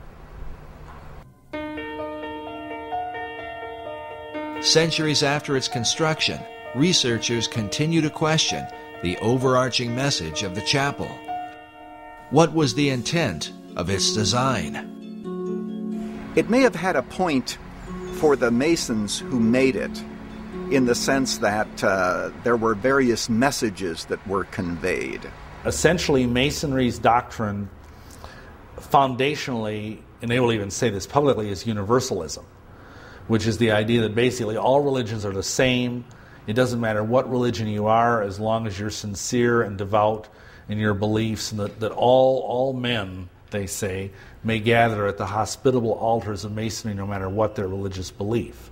So, in that sense, they're very much part of pushing toward a one-world religion, and to view biblical Christianity as basically the enemy. Because biblical Christianity makes unique claims about itself that none of these other groups, the Rosicrucians, the Masons, any of these groups, will acknowledge. Some of us are convinced it's important that Christianity be held distinct from some of the elements that are found here in Rosslyn Chapel. After all, the message of Jesus Christ is very, very unique. But throughout history, you've always found those who want to blend together various ideas, various organizations, and various religions. And here at the Rosslyn Chapel, people can come and they can practically see anything that they want.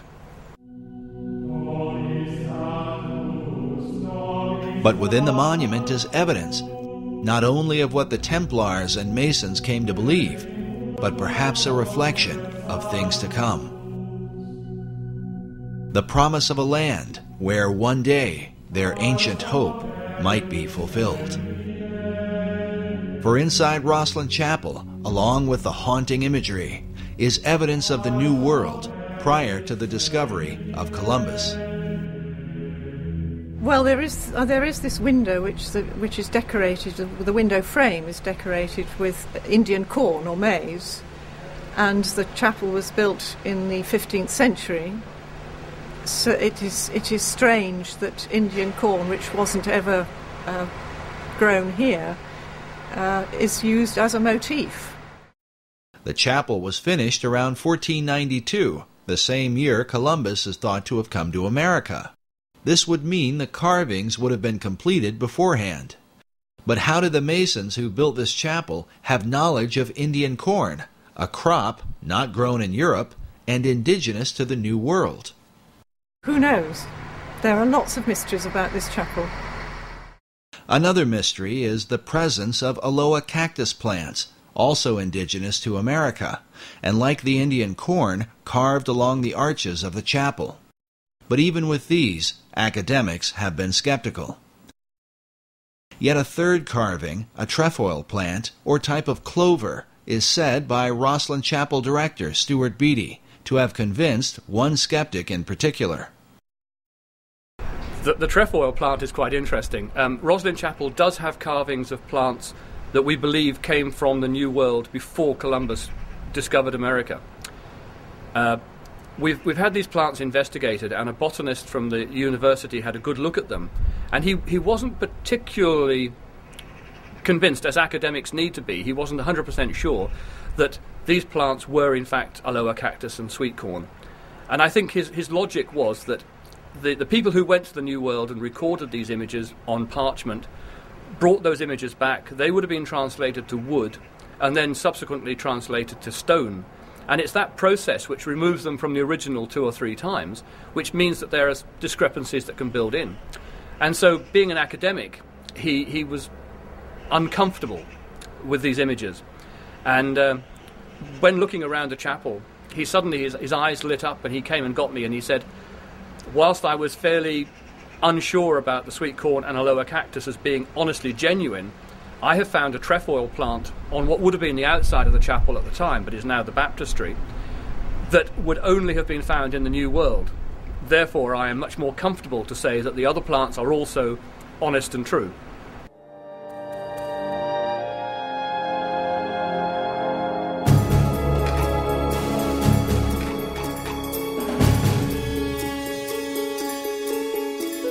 When the Templars were arrested in Europe, many of them are said to have escaped with a great fleet of ships that were never to be found. Could they have made their way to the New World? If so, they could have handed down this knowledge through secret societies to men like Francis Bacon, and before him, Christopher Columbus.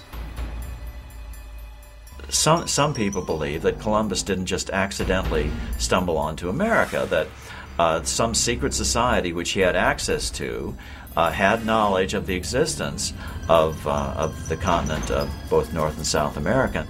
Was Christopher Columbus a member of a secret order? Some researchers point to this painting that depicts Columbus with his left hand in a Kabbalistic gesture, denoting the left-hand path of the initiate, meaning the path of darkness or secrecy.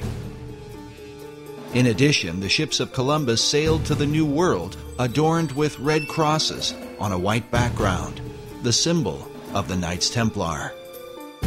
Columbus's wife was the daughter of a famous Knights Templar line that passed along what are called portolands and cartographs that Columbus had direct access to. And we know that he robbed the Portuguese and brought all of those portolands to Isabella and Ferdinand.